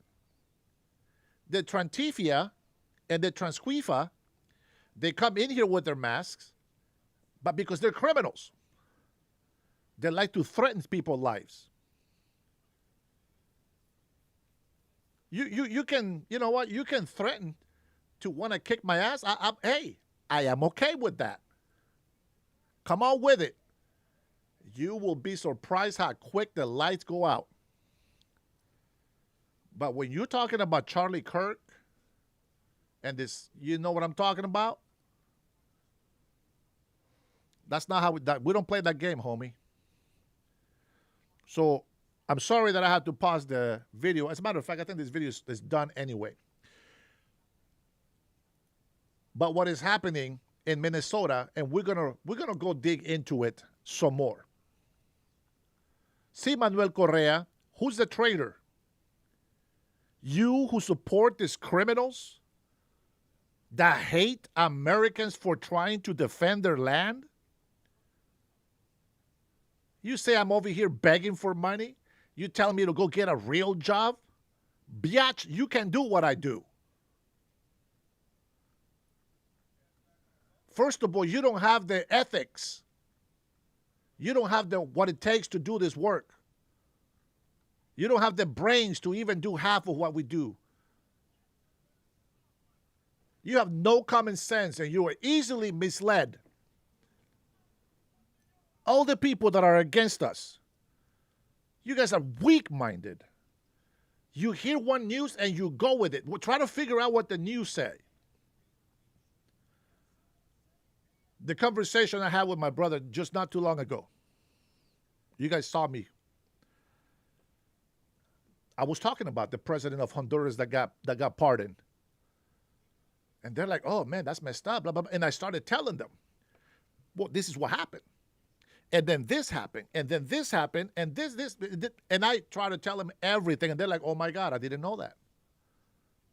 If I would have known that, I don't think I would have ever supported him. That is exactly what happens when you guys don't open your mind. Think outside the box. Put the pieces together. Are you guys putting puzzles? Are you good at putting puzzles? I love putting puzzles together. One thing about me, and the reason why I am very good at what I do, you have to understand something. I am okay at creating something, but I'm a badass at perfecting other things already created. That's my skills. I can't go create a government, but I can definitely make that government shine. Because these guys may think that they know what they're doing. They come over there, they're lawyers. You know, they're this master degree holders for this and that, but they got no wisdom. You got to be able to know where to go, how to stand. And well, right now, we're running out of options. So we got to stand up for this country. And I don't care who hates me doing what I do. I love this country. My mother is buried in this state.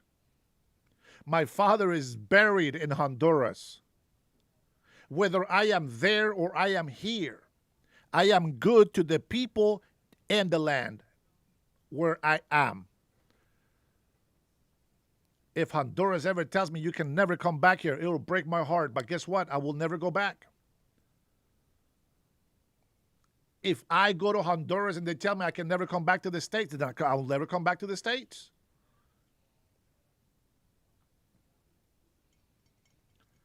I think for you guys that are on the left, there's no way that I'm losing you.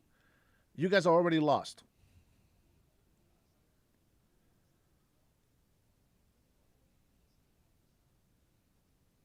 I don't want you to see my face. I'm pissed off right now. Oh, is it bothering you guys? Oh, sorry about that. I know you guys miss me. I was going to make her bigger. It is crazy that people come into my chat and do those kind of threats. They think it's funny, I guess. All right, got it. She's gone. She's gone. All right, let's change gears a little bit. We want to watch the National Pearl Harbor Remembrance Ceremony. Travis don't want to see my face. He wants it back. Man. Thank you, my patriot. for sending me those pictures, and thank you for reporting them to the FBI. That you guys saved me a ton. And I tell you what, the more of you that can screenshot those threats, and if you have the time and report them to the FBI, that is huge. I appreciate that.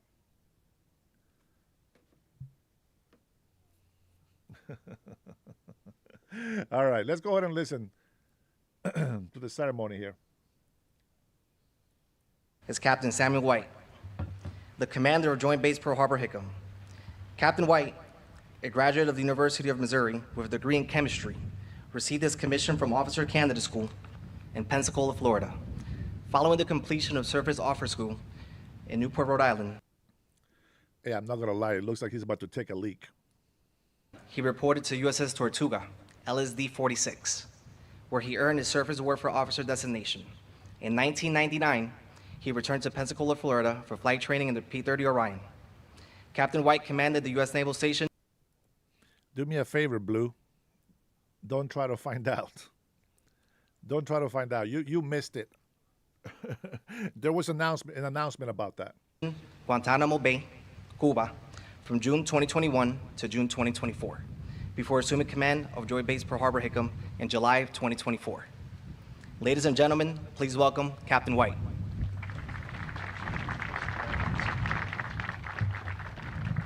Thank you very much, everyone. I'm going to do exactly what my friend Tom Leatherman did.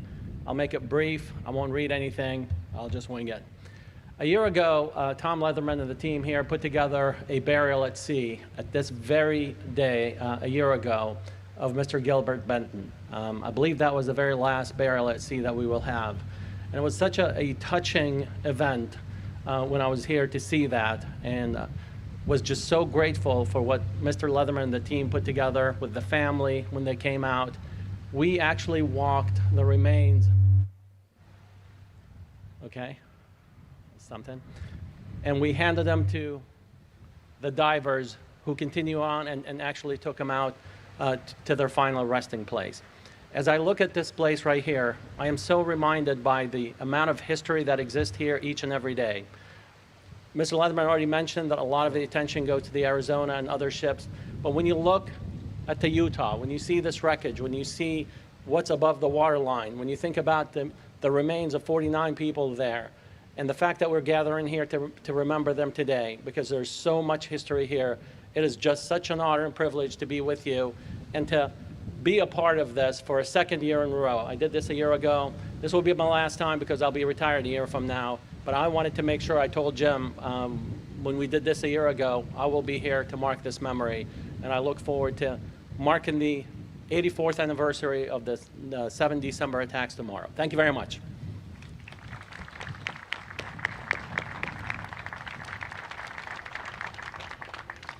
Thank you, Captain. As we commemorate the 84th anniversary of Pearl Harbor, we look back and remember our honored dead and honor them with a renewed commitment to service. In October of this year, the United States Navy christened one of our own newest Virginia-class submarines, the USS Utah. SSN 801 will carry on the proud tradition of courage and service as the namesake of the ship resting right here in Pearl Harbor. We are pleased to have with us today a member of the USS Utah, SSN 801, Commissioning Committee, to speak on behalf of the brand new crew of the USS Utah and the legacy that is passed on.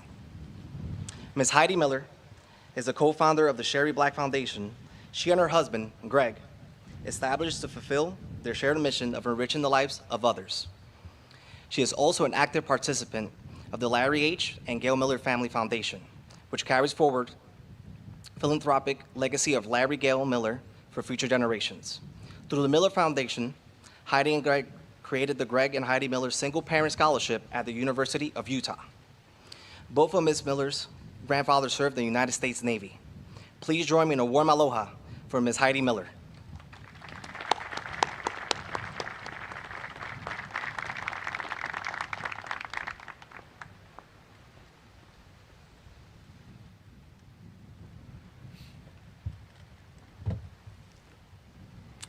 Thank you.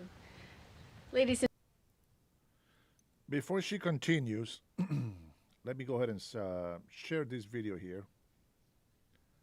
Let me see if this one. There is a video where she misspeaks, but let's go ahead and play this video right here for some of the people that don't know about it. Unfortunately, I'm here today to talk about similar threats that were made against Benny Johnson and his wife Kate. Just days after Charlie's assassination, Benny received a letter at his home where he and Kate are raising their beautiful, beautiful young family.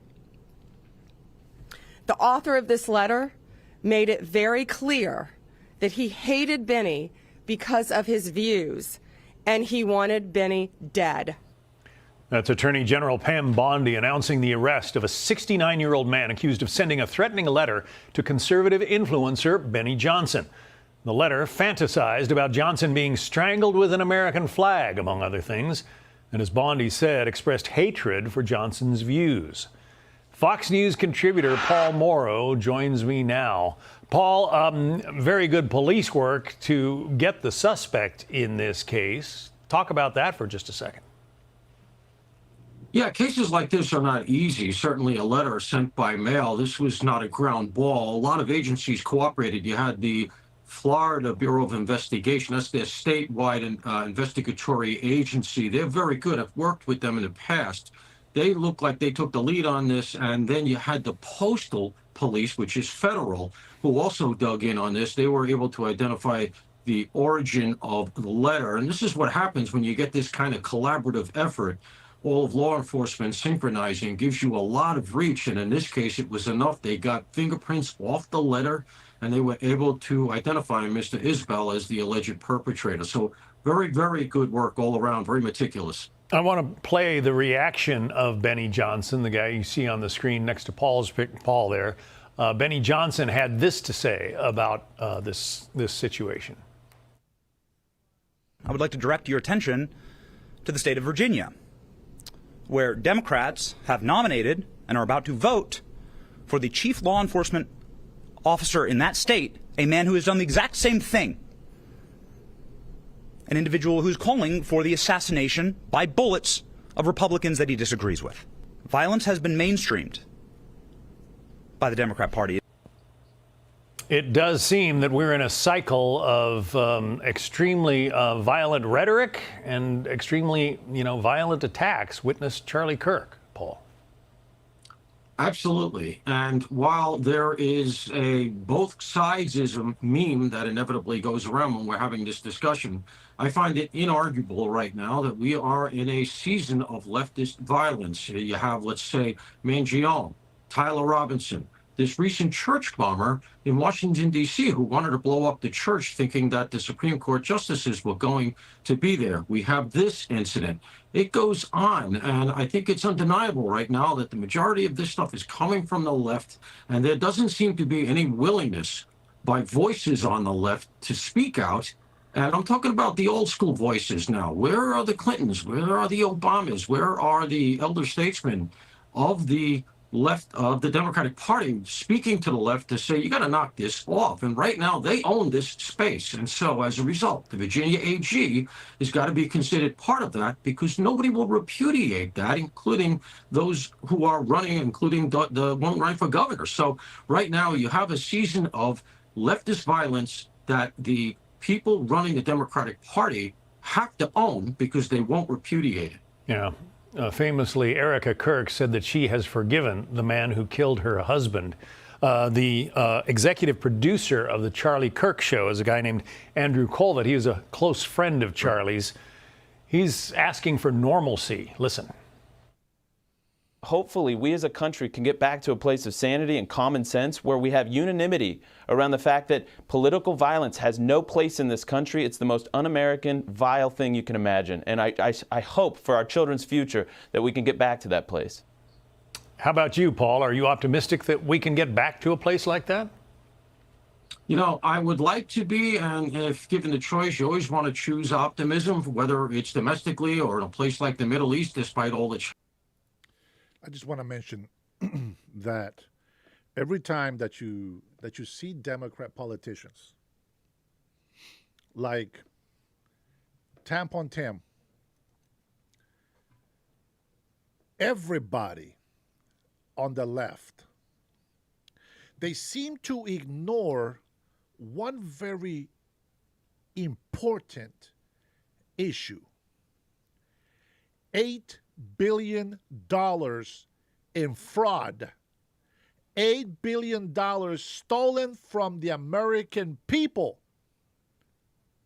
And the only thing Democrats can do is say, that is so racist, insensitive. Oh my God, the feelings of people will be hurt. That's why the Democratic Party is such a wuss right now. Toughen up. Life is tough. Life is not fair. It's hard. You gotta be able to toughen up. Just push through it. Otherwise, you get violent. You don't know how to take the heat, so you become violent. Before you know it, you can't take the pressure. And you're so high on medications for anti-anxiety, anti-depression. And then you just lose it. You have no control over yourself. Not once do I get to sit there and argue at the top of my lungs with somebody and say, oh, I want to shoot this guy. Not once. To say you want to take somebody's life, that's a big deal. Where's your humanity? See, if you go to war and you defend it, that's different. But committing murder, you're thinking about this violence in your head, and then you go make it happen. It's just not normal. And nobody on the left can see that. How is that possible? We're better than that. This was a month ago. 1 month ago. Pearl Harbor. Never forget. Let's get back to it. Ladies and gentlemen, honored guests, veterans, families, and friends, thank you for gathering this evening at this sacred place of remembrance. It's a privilege and an honor to stand here before you on the 84th anniversary of the attack on Pearl Harbor. This year's theme, Building Pathways to Peace, invites us to remember not only what was lost, but what we are called to carry forward. I'm the granddaughter of 2 U.S. Navy sailors who served in the Pacific during the Second World War. Milton Way Casey, who was drafted, and Raymond Black, who volunteered even before the first shots were fired.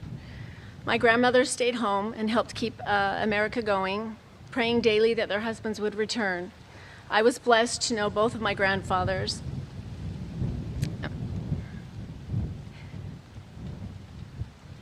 And when I think of them now, I'm reminded that every man on the USS Utah had a story, a family, and hopes for the future.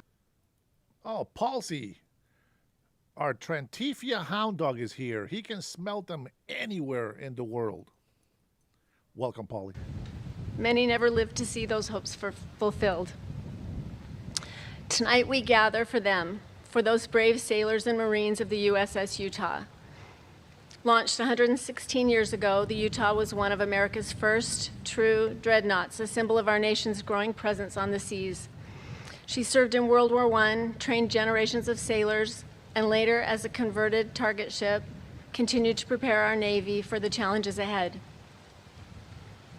On the morning of December 7th, 1941, the Utah lay moored behind Ford Island, unarmed for battle. It was a peaceful Sunday morning, light winds, scattered clouds, giving no hint of the devastation to come. In moments, torpedoes tore through her hull. She began to list sharply and rolled within minutes.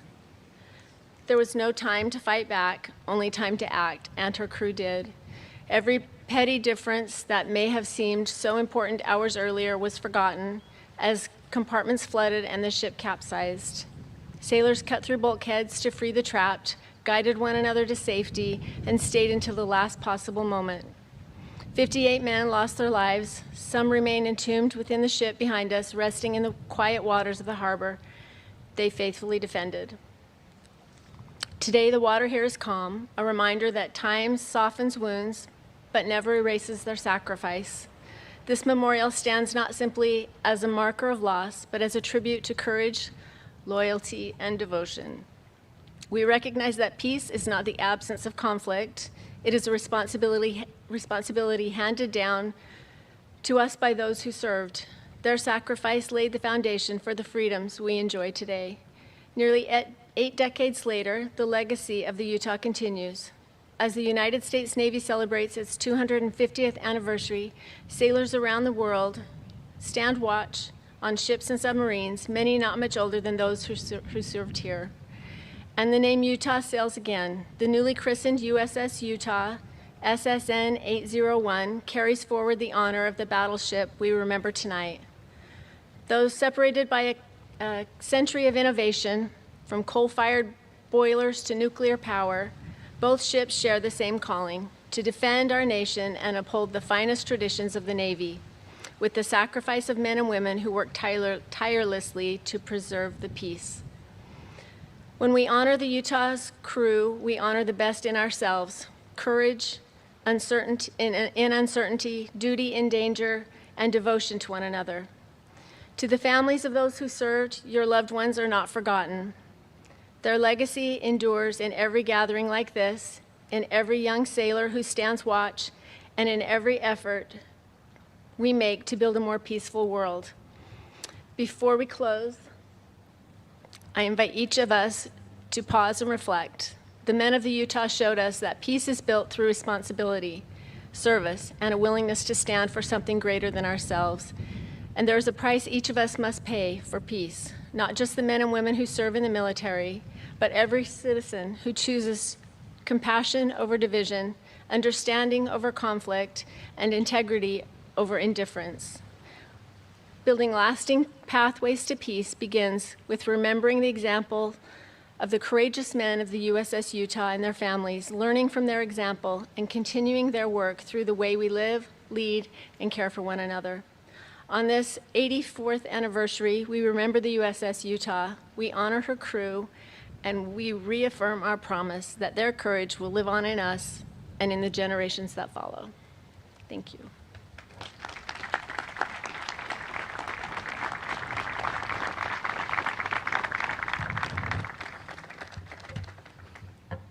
Thank you, Ms. Miller.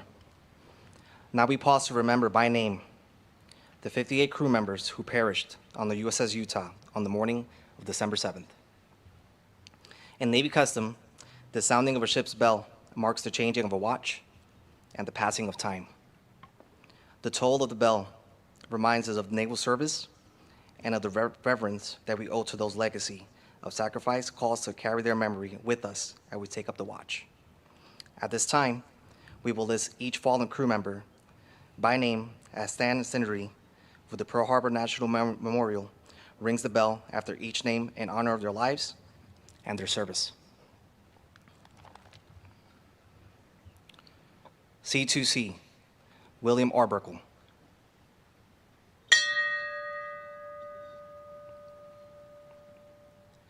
F3C, Joseph Barda.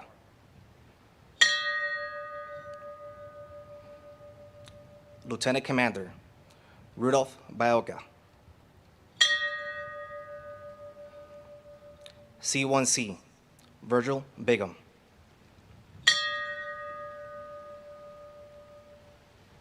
Lieutenant Junior Grade, John Black.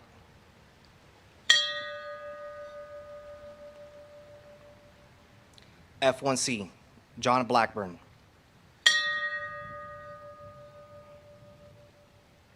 C2C, Palas Brown.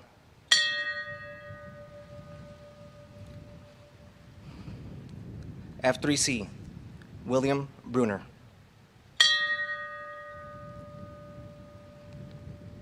OC2, Feliciano Bugarin.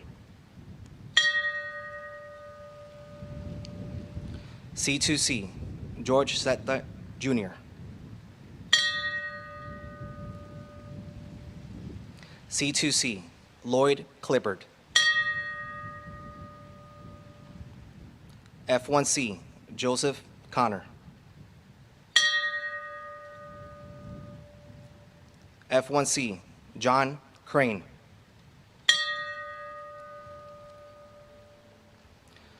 C1C, David Crossett.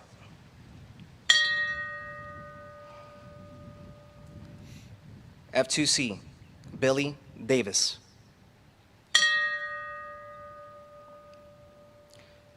C2C, Leroy Dennis.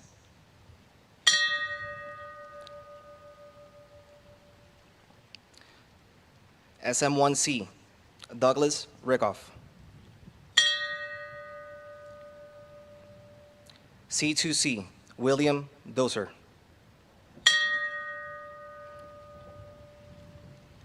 C1C, Vernon Aidswick.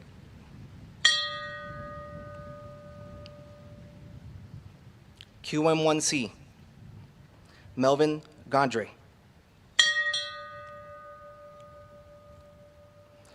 BM2, Kenneth Gift. C2C, Charles Gregory. Lieutenant Junior Grade, Harold Harvison. C2C, Clifford Hill.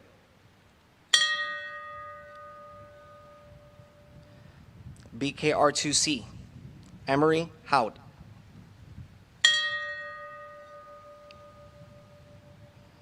Ensign David Jackson.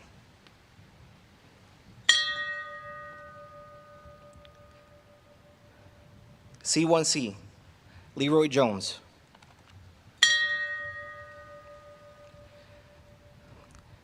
SC2C, William Judes. Y3C, John Kalin. GM3, Eric Kampmeyer.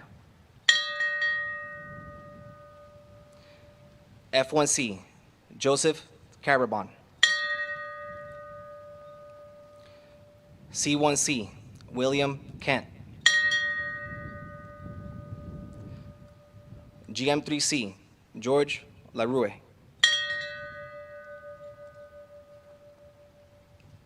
Lieutenant Junior Grade, John Little III. C2C, Kenneth Lynch.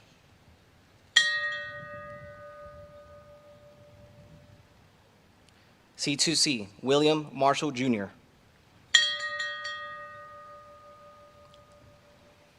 EM3C, Rudolph Martinez.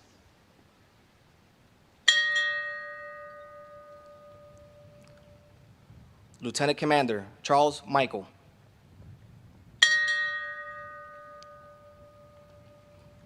C2C, Marvin Miller. C2C, Donald Norman. F2C, Oris Norman. EM2, Edwin Odegaard. CSK, Elmer Parker. SC3, Forrest Perry.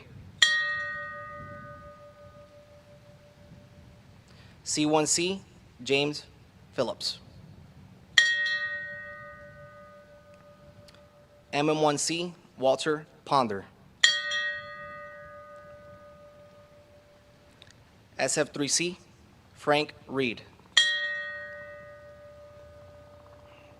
C1C, Ralph Scott.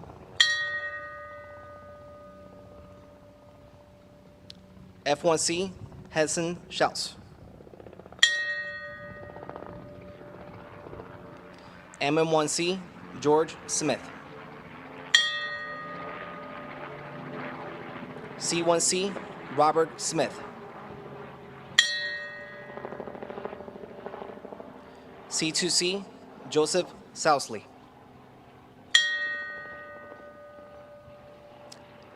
F3C, Gerald Strins. CWT, Peter Tomich.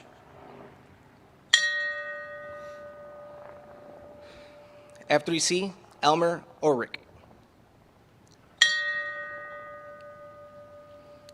F3C, Michael Villa. FC1C, Bernard Wetridge. F1C, Glenn White.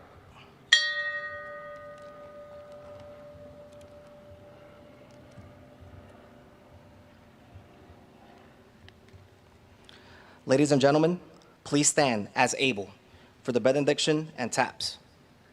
Chaplain Watts.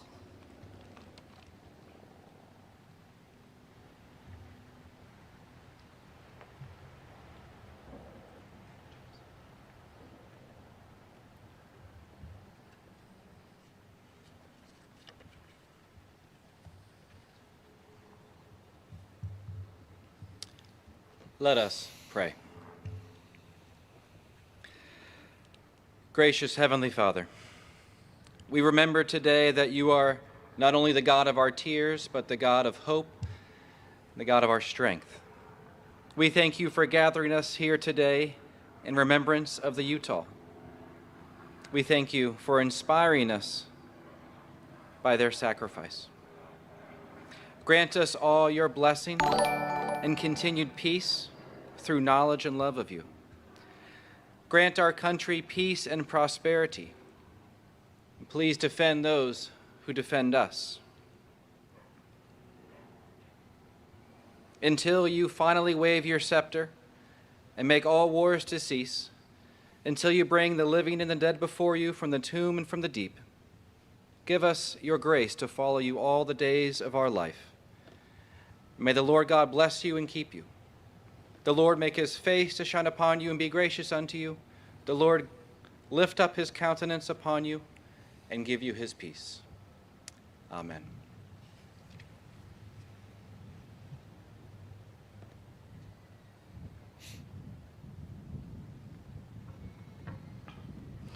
Ladies and gentlemen, this concludes our ceremony. We would like to thank the residents of Fort Island, USS Utah Commissioning Committee, Sons and Daughters of Pearl Harbor Survivors, and Pacific Historic Parks for the beautiful reefs on display here this afternoon. We would also like to thank Pacific Historic Parks for the live stream of this event and for their continued partnership and support in making these important ceremonies possible. Before you depart, we have several baskets of flower petals available. As you walk out to the memorial, we invite you to take this opportunity to lay them in the water and pay your respects to the crew of the USS Utah and all those who gave their lives on December 7th, 1941. Enjoy the beautiful Hawaiian sunset. Mahalo.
Beautiful. Ladies and gentlemen, thank you so much for coming. As Chief said, we're going to have some flower petals up here. We're also going to have names. So that's a traditional thing that we do a lot of times in Arizona is we'll have a name of a crew member or somebody who was lost in the attack on Pearl Harbor. So when you take that flower petal, you're going to take that name as well. And when you go out and do that personal, private, floral tribute, you have that name there as a name to remember. So thank you all so much for coming. This was a great turnout. Beautiful Hawaiian sunset. Enjoy the rest of your evening.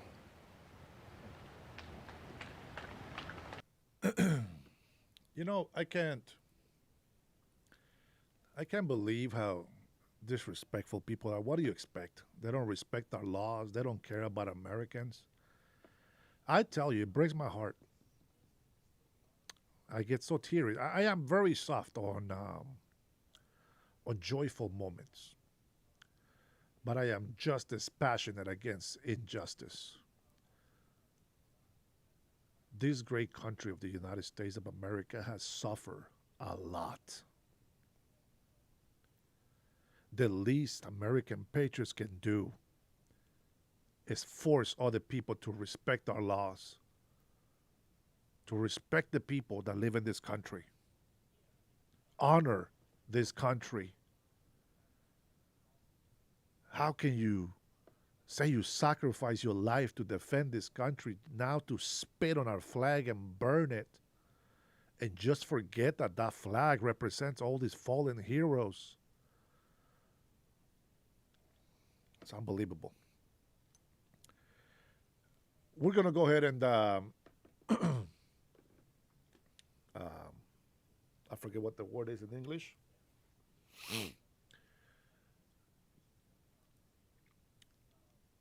You may know this guy. He made this video sometime back in April, May. Let me take a look.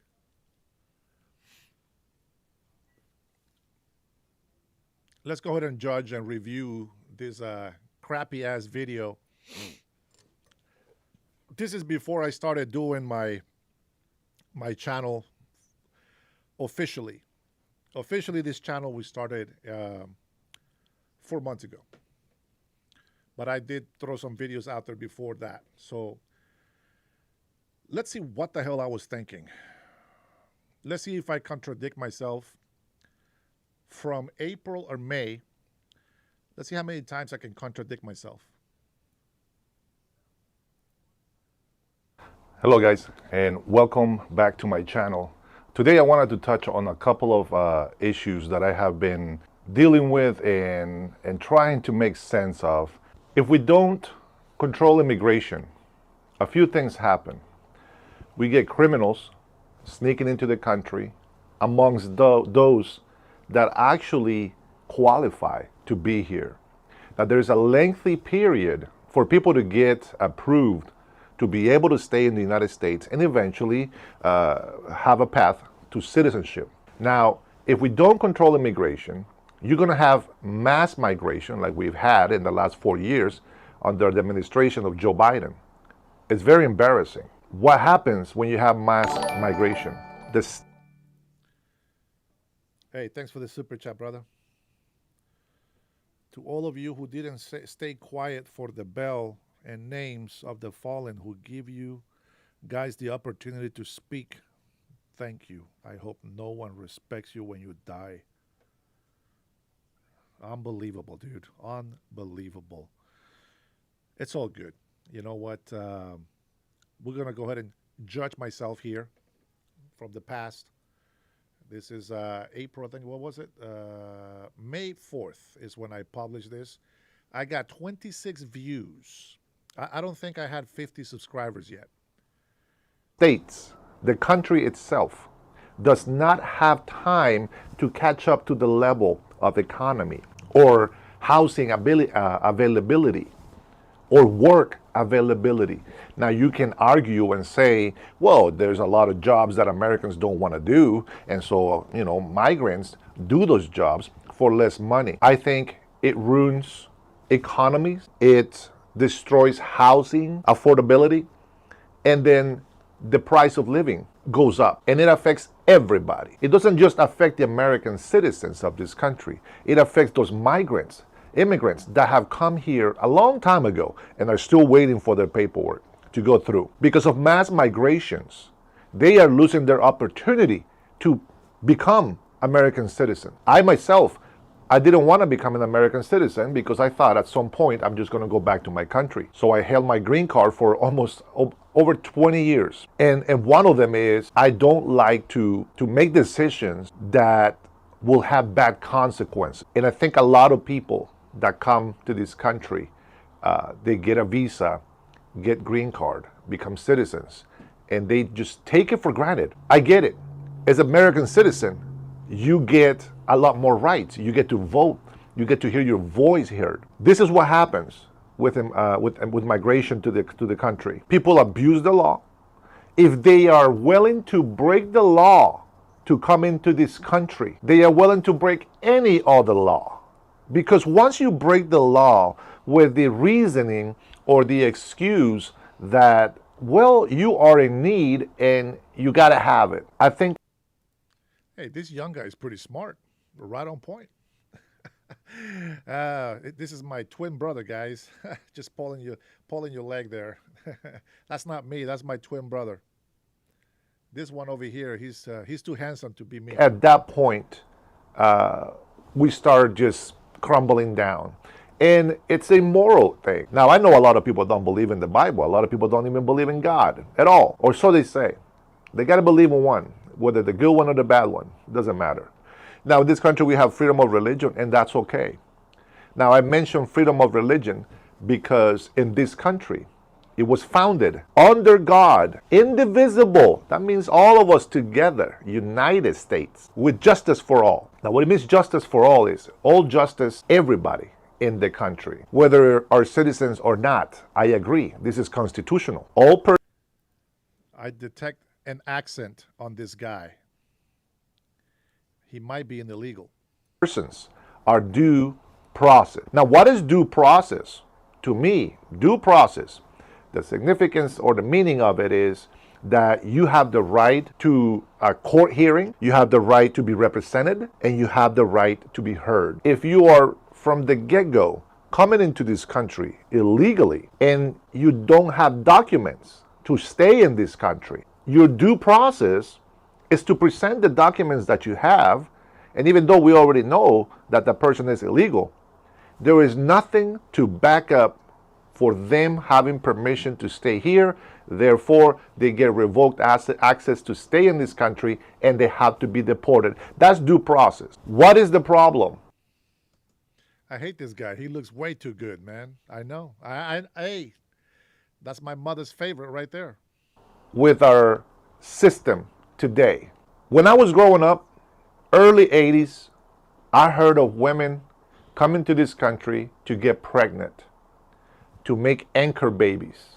Now, we have a constitutional right that if you're born in this country, you are an automatic citizen. I found out when I became a citizen, the moment that I was declared or given the privilege to be an American citizen, any child, because of my naturalization as a citizen, any child that I may have made anywhere in the world.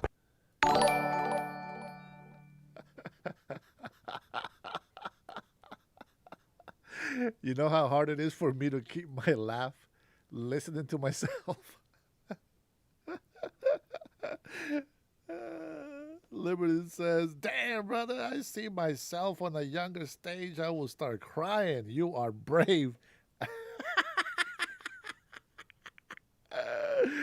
Oh, man. I want to know if maybe I said I lied, but I want to catch myself. You know, nobody's perfect. I got to catch myself. Pending a paternity test, are automatically American citizens. It doesn't matter where they're born, but because I'm the father and I am a naturalized American citizen. You can't tell, but I do have my mohawk on. I just have longer hair on the side. I am recognized as if I was born in this country. Maybe to a point. I tell you this because when people come here and make kids, the kids become American citizens by birth. But the reality to me, it makes sense that if the United States has a law or a rule that any child that I have now being a citizen, they come to the United States where I live. So it's logical to me to say that any parents that are illegal that have kids here, They get deported and the kids go with them. That's just logic, common sense to me. Now you can disagree, that's okay. We're entitled to our own opinion. Leave your message and your comment down below and let me know why you think that I'm wrong. Now, we do have due process, but when you have a criminal person with a criminal record and you have people that have been deported 2, 3, 4, even 10 times, I can't believe this, they are still due process. You got to be stupid if you think that these people haven't had due process. You already been deported multiple times. You are in the record. You got fingerprints. We got everything. We got the fact. We don't need a judge to tell us that somebody is illegal. The Democrat and the left-wing media, and I can't believe that in today and age, I am actually talking like this about media and Democrat. For the longest time, I always thought Democrats and Republicans were just two different parties with some different ideologies or ideas, but they would fight to bring the best person to lead the country. And we don't see that no more. We just see gangsters, Crips versus Bloods. This is why this channel is created, so that we can have that middle ground and just stand for country first, party second. See, I wasn't too off. And the Democratic Party has lost that, and even some Republicans have lost their minds. Let me just get to the point of migration problem. Right now, we have, for example, Palestinian protesters. They hate Israel. They don't want them to be alive in this world. From the river to the sea, they want to just wipe them completely off the map. But when they're protesting, they say, stop genocide in Gaza. Really? You hypocrite? Freedom of speech is one thing. And I believe that freedom of speech belongs to the American citizens, maybe residents. But I believe that's right for Americans, not for foreigners. You come over here and start insulting our people, that's not how it works. And that's just me. I know that might be unconstitutional, but we need to have somebody that will protect this country, that will actually take the initiative to defend its American citizens. I got to send this guy a MAGA hat. And this is why I support Trump, because he's doing that. Now, if I was a foreigner and I wanted to cause harm to the United States, I go to the history. And what do I find in history? I find that China was not as big as it is today by being good emperors, by being good people helping other people. Let me tell you how China became a big China, a Republic of China. Oh boy, here we go. All right, I do get confusing with my ADHD. Don't judge too harshly. I hope it makes sense. China was this small on the map to me. And then they acquired this and this and this and this, and now it's a big China. Tibet was one of them. Was not Chinese. So what do? They know that they could not come in there and just kill everybody and take over. And no, what did they do? They made some peace agreements with these people, and then they started to flood in Chinese citizens into Tibet, into these other areas to the northwest, to the southwest, to the east, and they started flooding a lot of Chinese citizens to the point where when it came time to vote or get some type of idea of say, okay, well, this is our country now. Now there's so many Chinese citizens throughout all these territories that they had no choice but to give in. The majority wins, and it supports the government, right? Now, that's imperialism. I understand that, but check out what's happening today in our country. We have these foreigners on student visas. Now, to have a student visa, there is a requirement that you have to follow. You cannot be an activist. You have to respect our law. The student visa is for you to come here, study, get your degree, and go back to your country and do what you need to do to help your country. Now, if you are giving path to residency, you still have to respect the laws. As a matter of fact, one of the requirements for having a residency green card is that you're going to respect the law and you're going to abide by the rules of this nation. And so if you get a green card and you think all of a sudden now you have the right to go and free speech, which you're using. Hold on, essay. We got to give a chance for people to read this.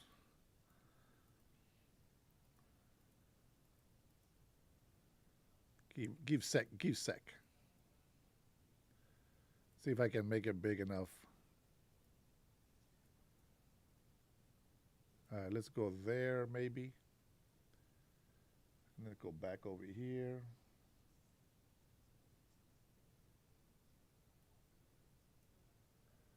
There we go. Is that you're going to respect the law and you're going to abide by the rules of this nation. And so if you get a green card and you think all of a sudden now you have the right to go and free speech, which you're using it as a hate speech, to be honest, and that's a hate crime, especially when you're vandalizing, you're destroying. In red, national security concerns, affiliating with terrorist groups, engaging in activities that threaten national security, or inciting violence can result in green card revocation. Property. When you're physically harming other, whether citizens or just persons in these states, you are now becoming the problem of the United States. So step one, to destroy this country, get a student visa or a tourist visa, and then become a resident. Become a resident, and then you become a citizen. Why is it important to become a citizen? As a visa, you're a visitor. You got no other rights than to just come in here and have fun and do whatever you're going to do legally in this country. Second, as a resident, now you have your freedom of speech protected, and then now you can actually go in and out of the country whenever you want. You don't need to have an extra visa to renew on your passport, blah, blah, blah. You have up to 2 years to be able to leave the country, I believe, without having to check back in the nation. But once you become a citizen, that's when you have the whole freedom of speech and everything else that goes with the privilege and honor of being an American citizen. And here's the catch. In order for you to become a citizen, now, I don't know if they still have dual citizenship for people, but that should go away. They should scratch that out. They should get rid of that crap. That is not good for Americans. It's very anti-patriotic, and it gives you double standards for people that are actually in this country. So what happened? Hold on. Time is on my side. Yes, he is. He said, definitely keep the mustache.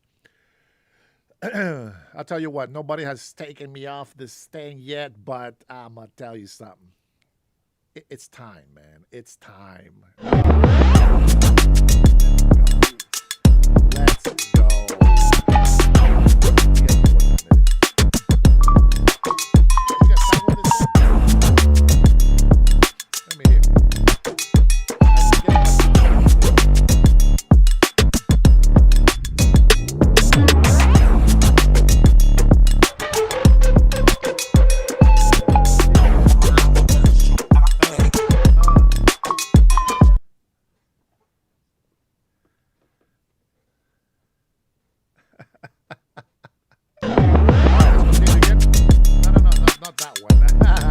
I got too excited. It was already finished. Okay. When you become a naturalized citizen, you have to first know who the president is of the United States of America. You got to know, about the Constitution. You got to know about the House of Representatives.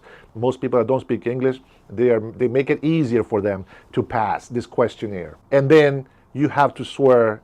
You have to make an oath. And the oath is that once you become a citizen in this country, you are rejecting every other belief, rules governing over you. As in, anything that you believed in your country, it stays in your country. You no longer have to, is that once you become a citizen in this country, you are rejecting every other belief, rules governing over you. As in, anything that you believed in your country, it stays in your country. You no longer have to represent them. You no.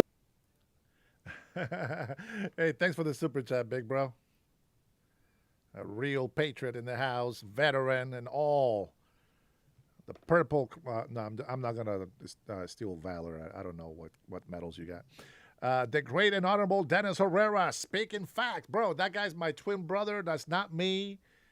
This is what I look like. That's a guy.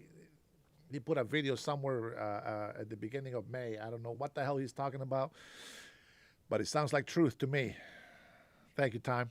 longer have any responsibility with them. You are pretty much denying everything to do with that country. You're swearing an allegiance to become an American citizen and be productive for the United States of America. And so what happens with these people? They become American citizens not to honor that oath. We have Ilhan Omar. We have a reporter asking him, or a journalist, or a person asking her a question if, if they thought this was right and blah, blah, blah. Her response, F off. Come on, simple answer. Yes or no, or this is what I think, right? Right to freedom of the press. They should respect that. The person was not being over intrusive. They were calmly asking the question. They want to know. We want to know. And her reaction is like, F off, right? You know why? Because they don't give a crap about you or me. They don't care about the American citizens. All they do is care about the money that they make and what can they do for the real country. They support the countries that they come from. And that's a big problem. As Americans, as the United States, we support a lot of countries. But the fact of the matter is, we have some reservations, and we have to put America first. Laif, you may have seen a video that I put. I added a clip where she was telling everybody on a party with a microphone that they were going to impeach them. They were going to impeach Donald Trump right away. This tells me that they don't believe in democracy. Donald Trump won fair and square. We put him in office. Well, I didn't put him in office the first time. I was not a citizen yet. But it was President Trump's video that said, welcome to the United States of American citizenship. And I appreciate that. But the second term, obviously I voted for him. And the third time, I voted for him. Being that I live in a blue state, in Washington State, it's very difficult for us to win. It's the majority here is Democrats, almost 60% Democrats. So it's hard for us to really have our voices heard, even though we are American citizens. And it's actually, I think it's 68%. We're supposed to be heard by our government. They don't care. Once a Democrat is in office, they don't care what we need or what we want. Going back to my point with these migrants becoming citizens, and that they, as soon as they get a paper, as soon as they get a green card, as soon as they become citizens, all of a sudden they're over there instigating violence, anti-Semitism against the Jews. Do you know why this country has been as blessed as it has been? This country has been blessed as it has been because it has always stood up for good American values and has always submitted to God. Now, there's a lot of people that don't, but because of the very few that do, God blesses this land. And when do we get more blessed? When we support and help Israel. That is his chosen people, whether people like it or not. I can be jealous about it and say, wait a minute, I don't care. Who cares about the Jews? I care about myself and taking care of the people that are with me.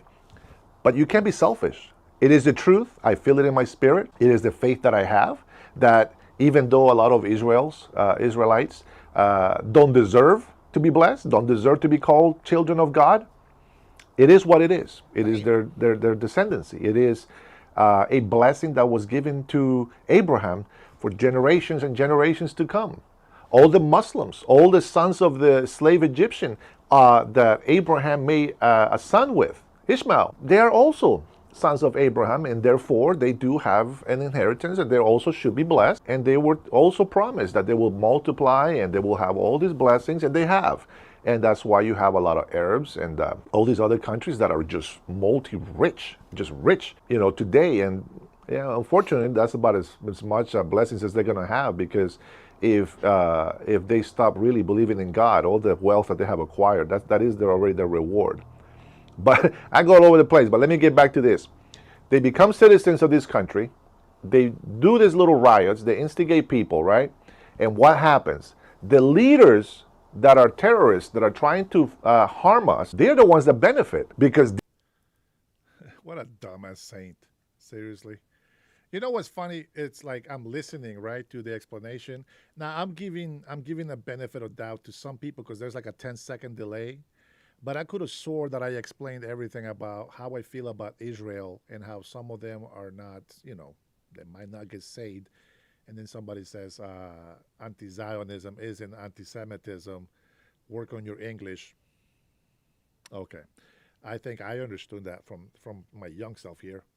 It was pretty crystal clear to me. I don't know. That's maybe just the way my brain works. But apparently, some other people don't understand my heavy accent These guys see the division in the United States, and I see a lot of mental issues. Guys, we all have problems up here. You know, like I'm not as patient as I used to be. Now, I have always been a fair man. I've always tried to have justice, and I've always tried to be a good person.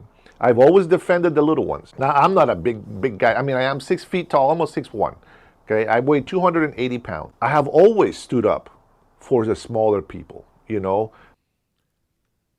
264 now. I remember this one story, and I'll get back to this migration problem and how the countries take over our nation.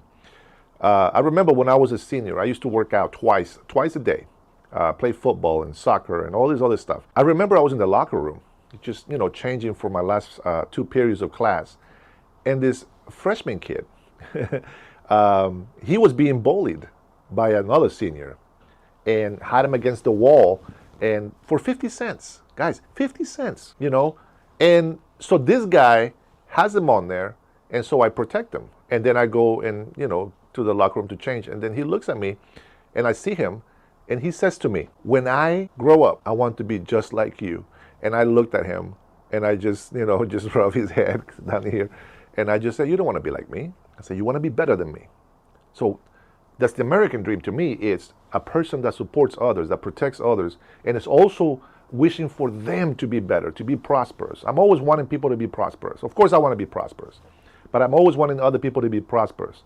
And the people that come to this country to become citizens, they don't want that for Americans. They say they want to come here to live the American dream, but instead of living the American dream, they bring the garbage from their trash countries in here. They use their religion to destroy our American citizens' rights to live free. And they try to bring religion, just like they have in the past with Christianity and all this other stuff. But Muslims are doing that. Now, I have a Bible and I have a Quran. I have a Bible, and of course, it's in Spanish and English. I used to be a pastor, but I study this a lot, English and Spanish. And I also have the Quran. Did you know that nothing in this book tells Muslims to kill Americans and to hate Jews? They do acknowledge that Jesus was a prophet. And what happened when Jesus was on this earth? He came and preached against the rabbi that were saying the commandments, yet they were not following them. They do all this bad stuff to oppress the people. And so all religions have done this. And it's happened in this country. But by the grace of God, we have been under God, and we have been protected under God. What I find interesting in the stories of the Bible is that for a very few, a lot get blessed. And so what do we need to do with this migration? There is some countries that do not allow naturalized citizens, people that come from other countries that have a very religious, strong culture where there's a lot of violence. They don't allow them to be in government. And I agree with that. Why? Because we have people like Ilhan Omar. We have people like Tlaib. These people hate America. They say they like America, but they only do that because they get the money from America. But in reality, they're raising the Palestinian flag, they're raising the other country's flag, and the United States flag, like this beautiful flag behind me with this eagle, they burn it. They don't care. Have them burn the Palestinian flag in public and see what they do to them. See what Palestinians do to them. You know, supporting Hamas is not good. These college people come to take advantage of our country, and the giving and the supporting and the loving attitude of the Americans, they abuse it to their will. And I see Americans, I don't know how, but they look so stupid to me. I see Americans supporting these terrorist supporters, like as if it's a good thing. You're supporting evil. How can you not support something that wants lives to thrive and be prosperous? So many nations hate Israel and the United States. But Israel doesn't want genocide. Israel doesn't want to destroy or wipe them out of the face of the earth. In history, Palestinians have received a lot of grace from God. And there's a lot of beautiful Palestinian people out there that are not Hamas. There is people that have come out of Hamas against Hamas. One thing that you don't see on the news here in the United States, mothers crying with their children, dead children, in their arms. And what's curious is that here in America, they make it look like Israel is evil and destructive. Even China is trying to get a piece on Israel. Psst, China, are you freaking kidding me? They have killed more people on this earth than Hitler and their people. not just around the world, their people. They don't care. The Palestinians that are suffering over there are telling people that if they see a Hamas supporter, to cut their heads off, to rip their throats out. And I'm listening to mothers crying with their children dead in their arms. That is crazy. If you're an American and you support this terrorist group, their blood is in your hands. And I hope that means something to you, because hopefully you change that for the future. Now I want to go ahead and leave that there. Damn, bro. Damn, that guy's spitting facts over here. Oh, thanks for the super chat, my man. Because of God's promises are packed with Abraham. Don't worry, I'll correct your English. Tell everyone why it's not good to hate or condemn Israel and why it's good to help and bless Israel. Blessed are those who bless Israel. You don't want to know what the other one is, but I'm going to tell you it's not good. Not good. So, since I paused for the super chat, let me explain. Guys, don't delete the comments on the chat because I'm trying to address some of them. I can't catch all of them, but I had an answer for somebody here. What was it? Oh, yeah. President Donald Trump calls our soldiers stupid. I believe that was bullcrap. But I will say this. I have spoken bad about some veterans because when you sacrifice your life to protect this country, it's honorable to sacrifice your life for your countrymen. It's a sign of love. There's no greater love. And so when you finish your servitude, or whatever you call it, you're honorable. And we love you. And we thank you. And we'll forever be in debt with you. But then you go and burn the American flag. You piss on the memory of all of those who have fought and died for this country. You are no longer honorable to me. You lose the honor and respect that you so hardly fought and gained and earned. And now we just get you, thank you for your service, and that's it. You're a disgrace to this country. So when President Donald Trump addresses the nation, like when people like to go on the left side and say, oh, you know, President Donald Trump says, all you guys are retards. Well, a lot of people are. But he also said that was very smart people. So depending on who you identify with, as far as I know, every single one of the patriots that come into my channel over here, I can hear exactly who they are. I honor them. I have cried for them in this chat. Interestingly enough, we are having a moment of silence honoring the fallen soldiers, and people are throwing insults on the chat as I am teary, trying to hide my tears and the pain from the sacrifice that they have caused, that they have made for us. So grateful for them. So thankful for them. I truly love my veterans and the families of those who sacrifice their lives so that we can have freedom. And I just don't understand how some Americans, and even especially patriots, veterans, how can they hate this country and not stand up for it and support illegal immigrants and foreigners that want to destroy this country? What the hell did you go and sacrifice your life for? It's such a shame. But I am very glad that not everybody, Grandpa, is losers and suckers. Because there is a lot of those. But all of the strong and brave warriors are in my chat. Except for some of you guys that are there. You guys know who you are. All right, brother, go ahead. I think that if you allow these radical activists, people in our country, do not give them citizenship. Residency is more than enough. It's a privilege. And the problem is that once they become citizens, they abuse that privilege. I've always thought that you had to merit to gain access to citizenship. And how do you do that?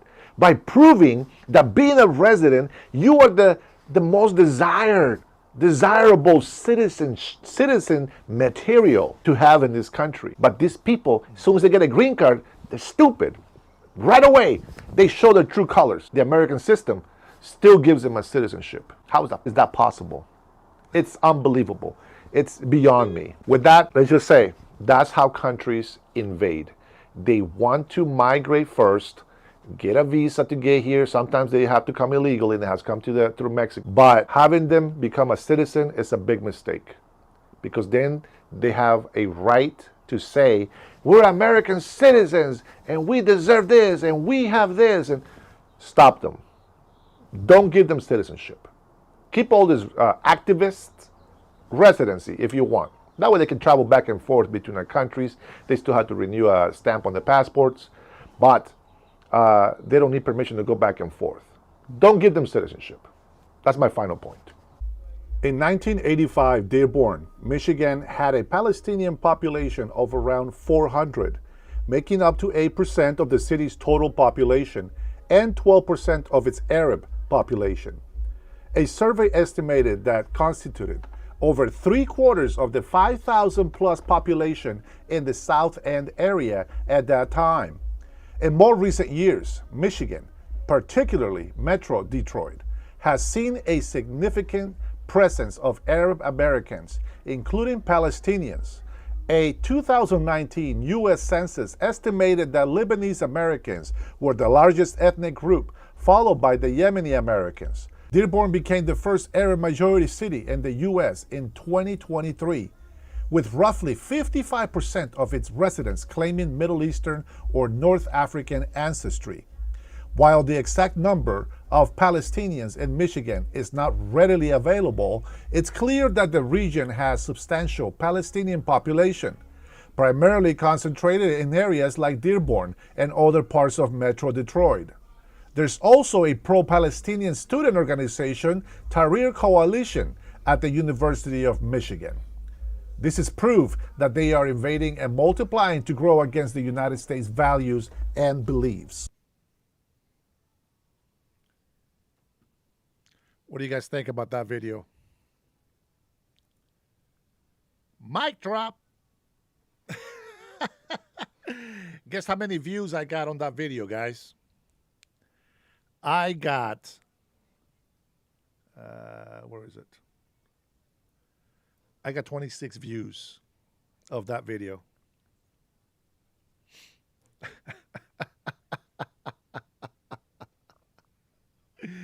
I am glad that I have always been truthful.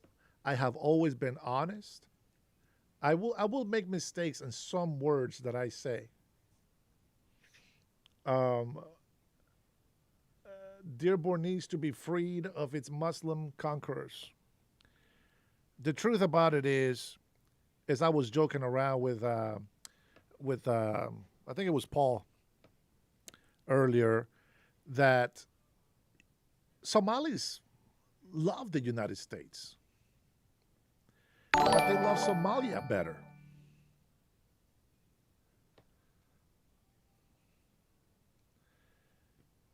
And why that is, I know, but you tell me.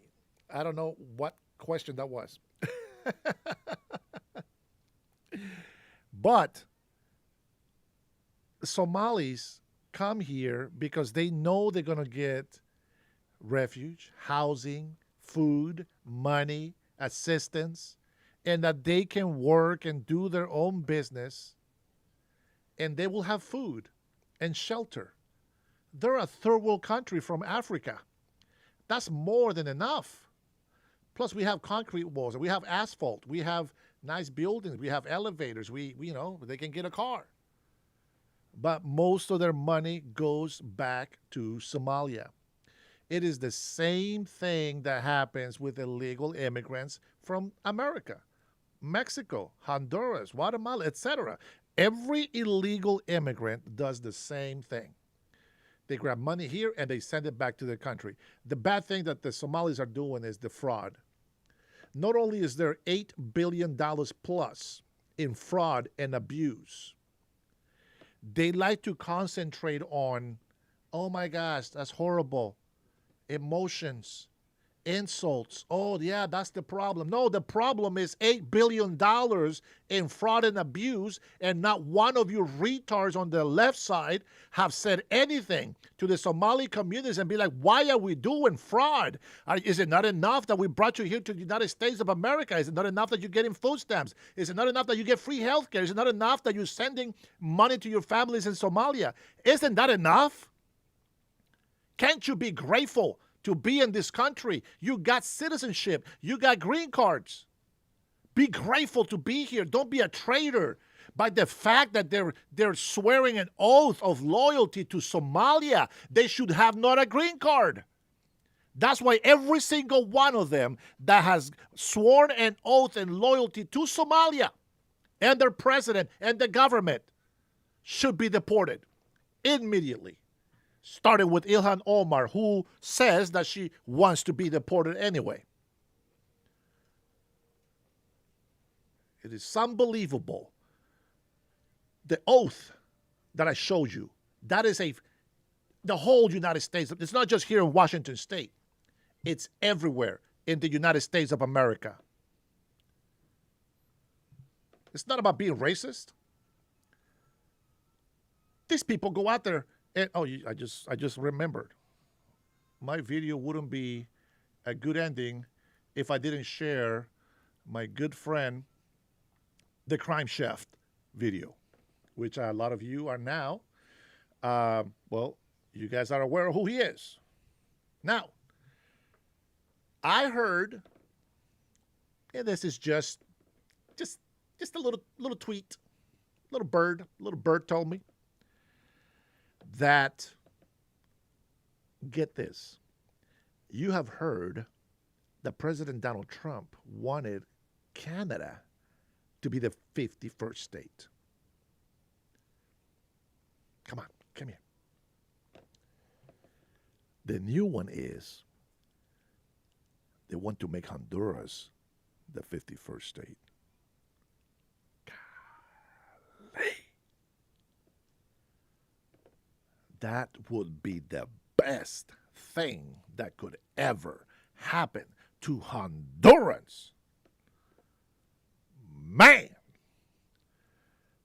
I might have to, after we're done governing here, I might have to renounce my American citizenship, return to my country, become president, and build the biggest, strongest relationship with the United States of America and become a 51st state. Dang. That's deep. That is deep.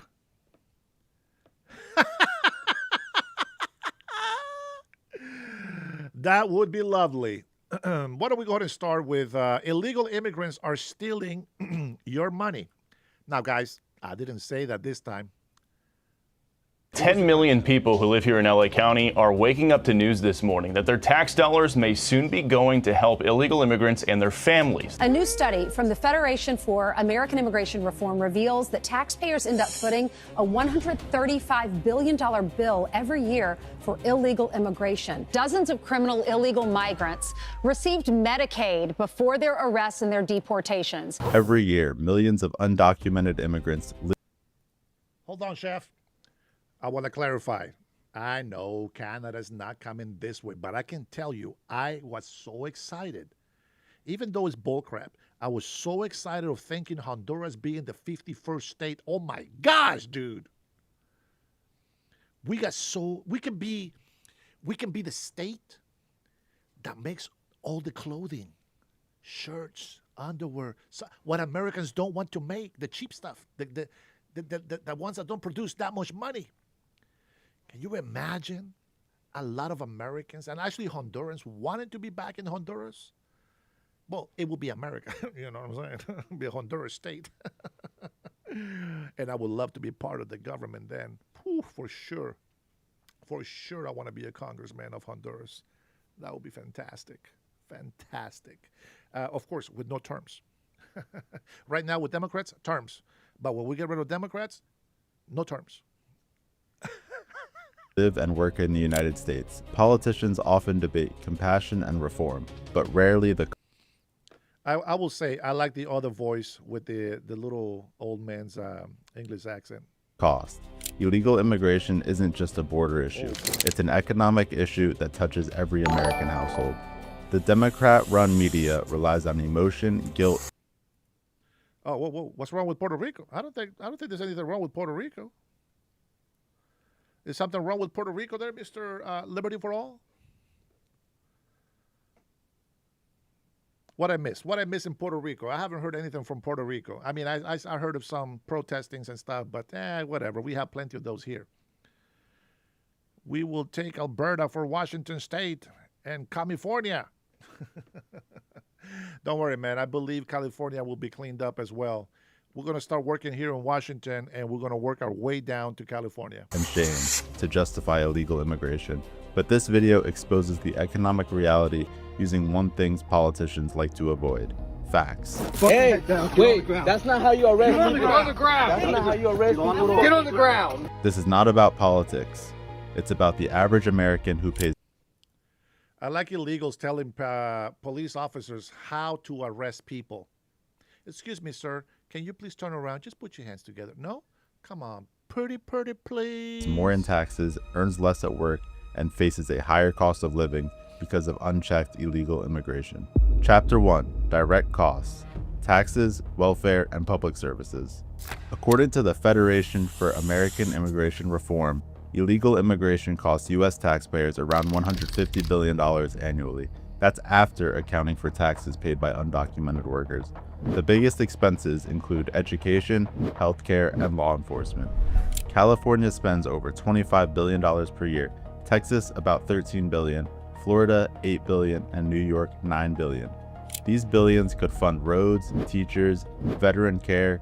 Instead, they're diverted to services who help people who entered illegally. In other words, they help criminals. Democrats argue that immigrants pay for their fair share through sales. Does that sound familiar in Somalia town? I will tell you something. I think Hispanics pay more than Somalis, to be honest. But either way, they're both on the same boat. What you say? Let's make Puerto Rico a state. Well, I think that there might be some local, maybe laws that they want to keep. Like, for example, American Samoa, there are some American Samoans that have become American citizens, but everybody else is nationals.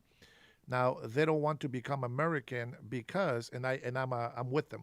I'm against them becoming an American state because they have a system in place, which they call it a chief system.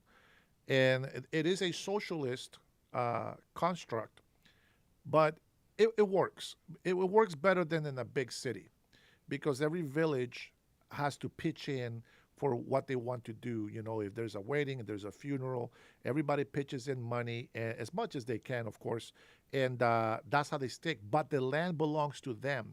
It cannot be real estate sold to foreigners, or there is some spots that they can own real estate, but for the most part, where there's villages are already in place, only naturally born Samoans in the land have access to ownership. Now, they don't have to pay for the land. They just get the land given by the high chief of the village. And then when they build their house, it's not like old times where everybody went and grabbed trees and made a hut and bada bing, bada boom.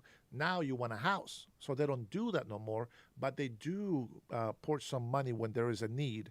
And so they own their land, even though there are 70+% poverty money-wise, they are landowners. They own their house, whether it's a hut or a two-story house. It doesn't matter. The land is theirs. Just by that simple fact alone, they are rich. They can fish for free. They can farm for free. I mean, they can be free forever if they didn't depend on paper, which is money. That's why I agree. Don't become an American citizen because you're going to lose that privilege. So places like that, they don't. Just keep it as a territory. And property taxes, claiming the overall cost is neutral.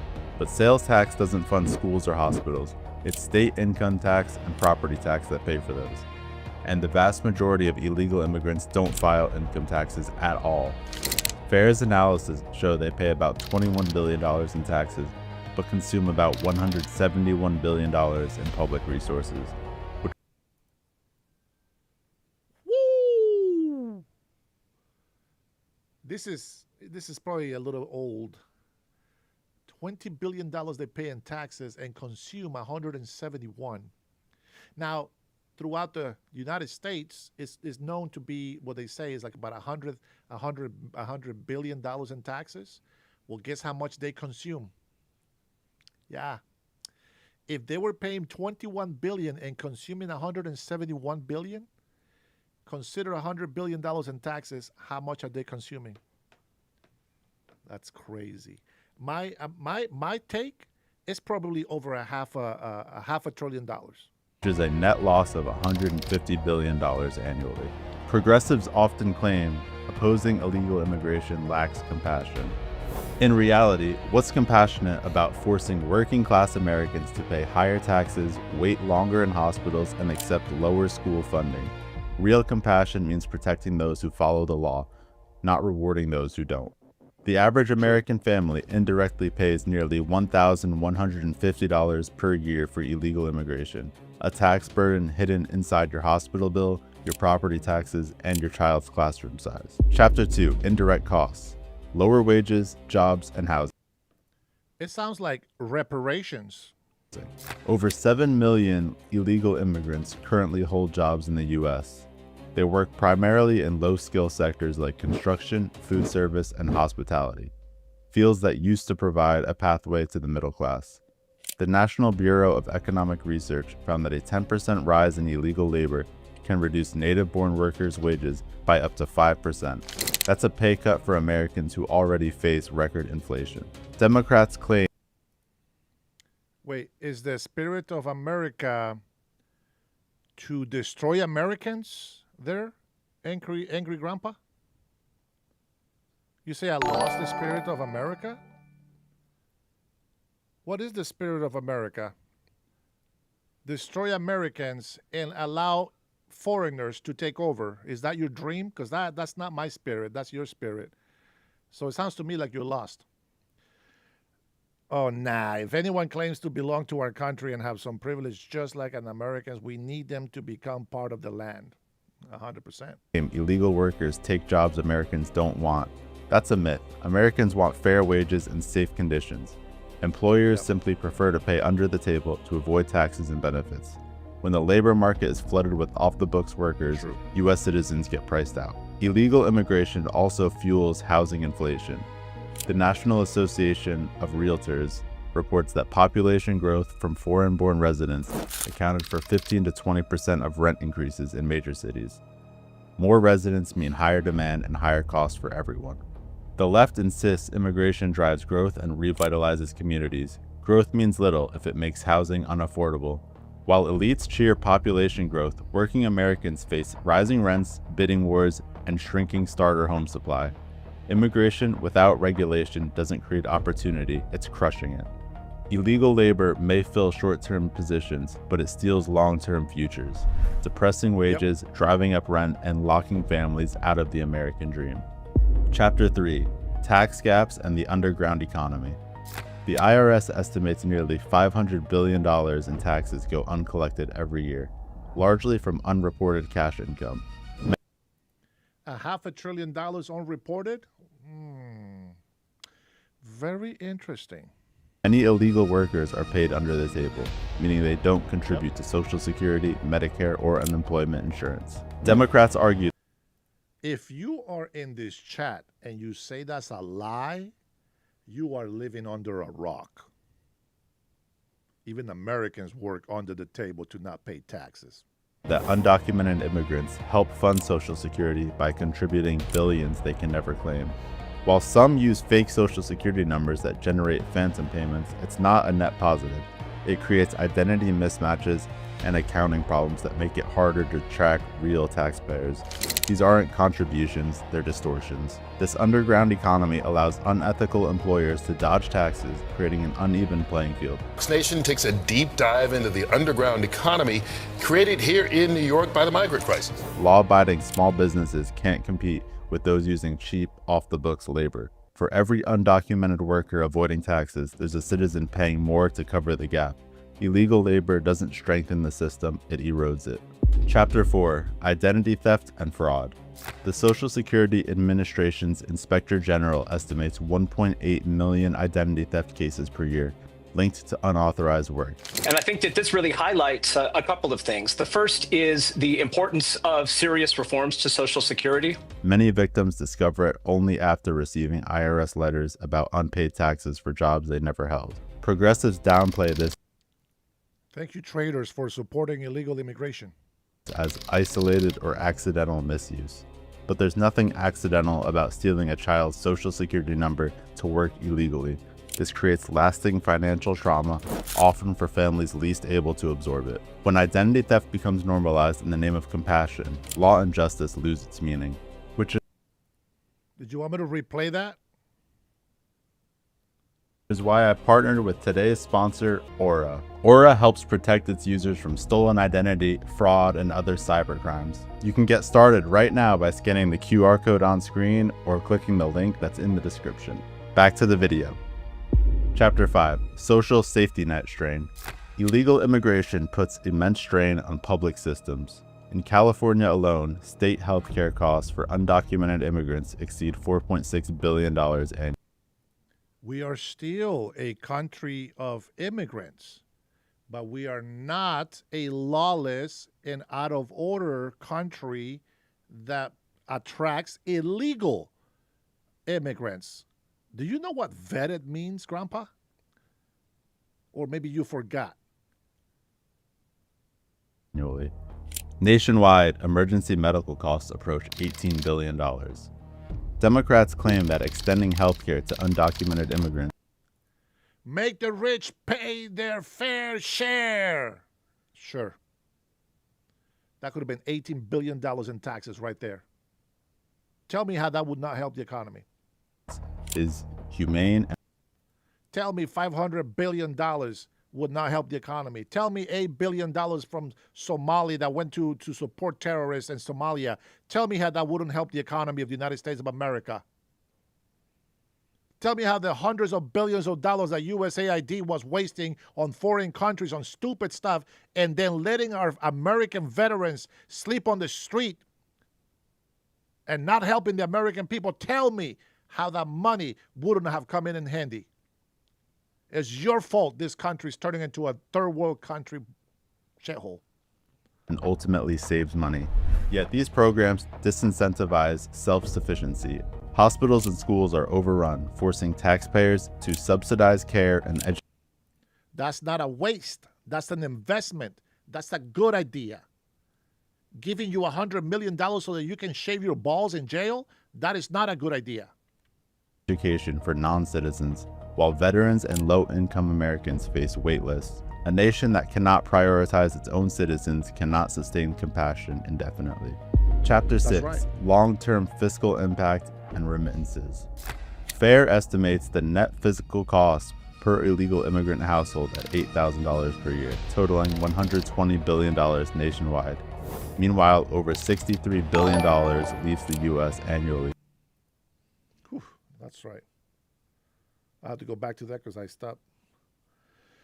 But whose fault is it that some undocumented don't pay taxes? That video guy is blaming undocumented when the reality is the employer who hasn't been checked, even from Trump.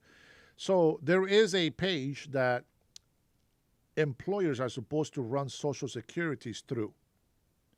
They're not doing that, and I agree. There used to be a $10,000 fine if they didn't report those Social Securities and if they didn't run it through the system. The problem is that sometimes they are using actual people's Social Security and they use their name. And so the system doesn't catch them, but this is why they stay here for decades. Plus the corruption of the judges that keep giving asylum to people just because they're undocumented. They don't do the research. They don't do the work. They don't investigate. They don't do background checks.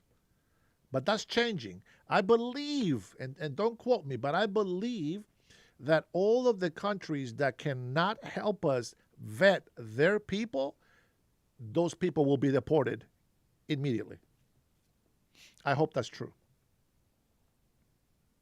FAIR estimates the net physical cost per illegal immigrant household at $8,000 per year, totaling $120 billion nationwide. Let's double check that.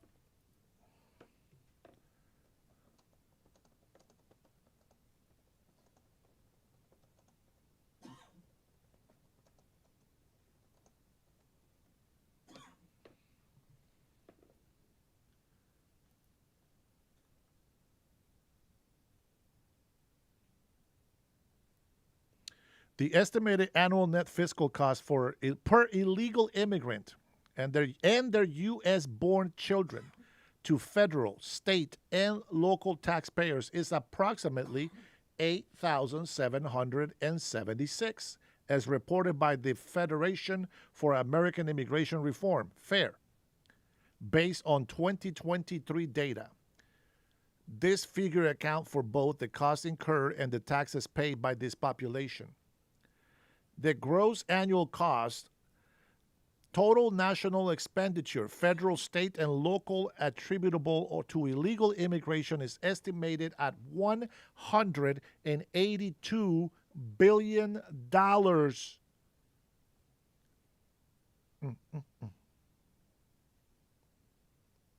Go ahead, look it up yourselves. He's telling the truth so far.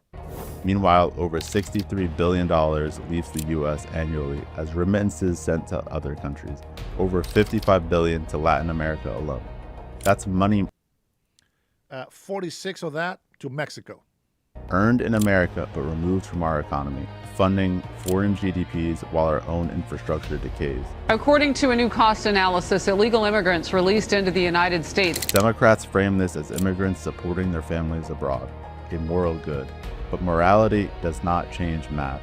Every dollar sent abroad is one not spent in American stores, not invested in American growth, and not taxed for American infrastructure. You cannot build prosperity when billions leave the economy every single month. The U.S. is bleeding wealth under the guise of compassion. Chapter 7, Future Outlook, Policy and Solutions.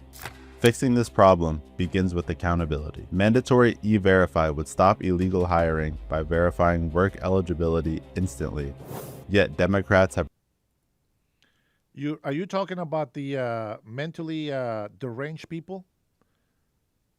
You're talking about the males with a penis pretending to be women and vice versa? They should have fired them a long time ago. It was such a shame to have the stupidity in our government. I support that decision, and I believe there's more people. President Donald Trump is slacking. Fire more of these losers. Resisted it, claiming it's discriminatory.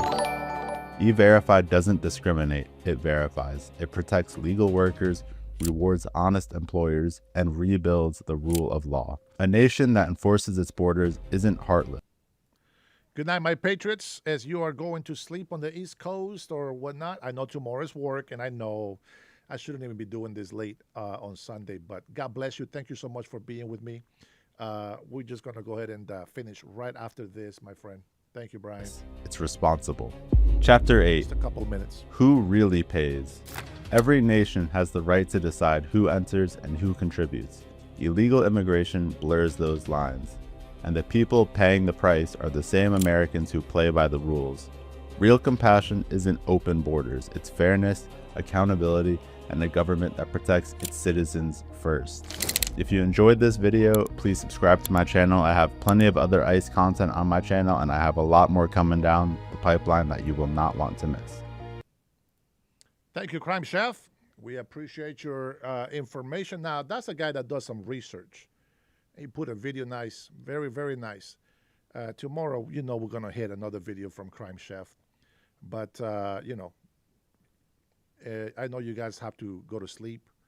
There's a lot of old people in my channel. I get it. I get it. Robert, I know. Past your bedtime. I get it. Trinity, 3 hours ahead of me. I get it, sis. Get your beauty sleep. Not that you need it, but get your beauty sleep. With that being said, let's get into, I think it's this one. No?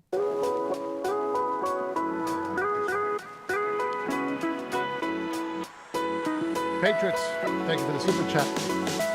Thank you for your love. I will see you tomorrow at 9 a.m. It's the time that I want to give. You guys can listen to other better newscasters, better podcasters than me. I thank you for your love. Thank you for your likes, for the subscribes, to all my members.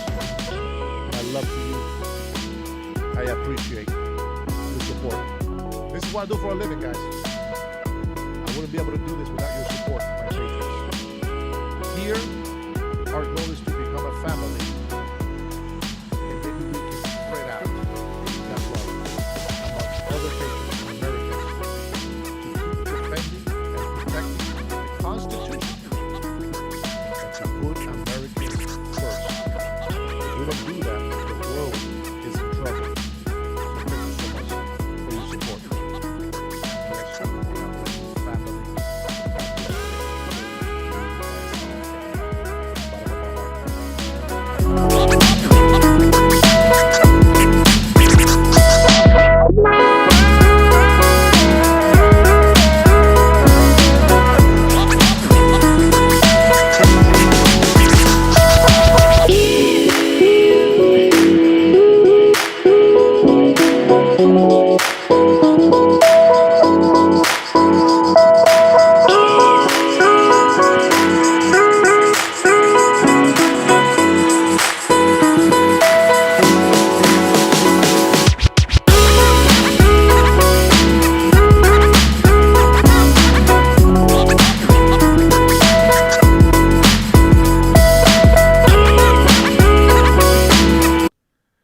Don't forget to give it a like and subscribe to my Spanish channel that you see on there. Even if you don't speak Spanish, I will appreciate you guys' like and sharing to some Hispanics. Some of the libtards that are in here that speak Spanish, please go and visit the Dennis Herrera Ahora in Spanish, and I will see how many people we get added on there so I can continue doing lives in Spanish for our Hispanic.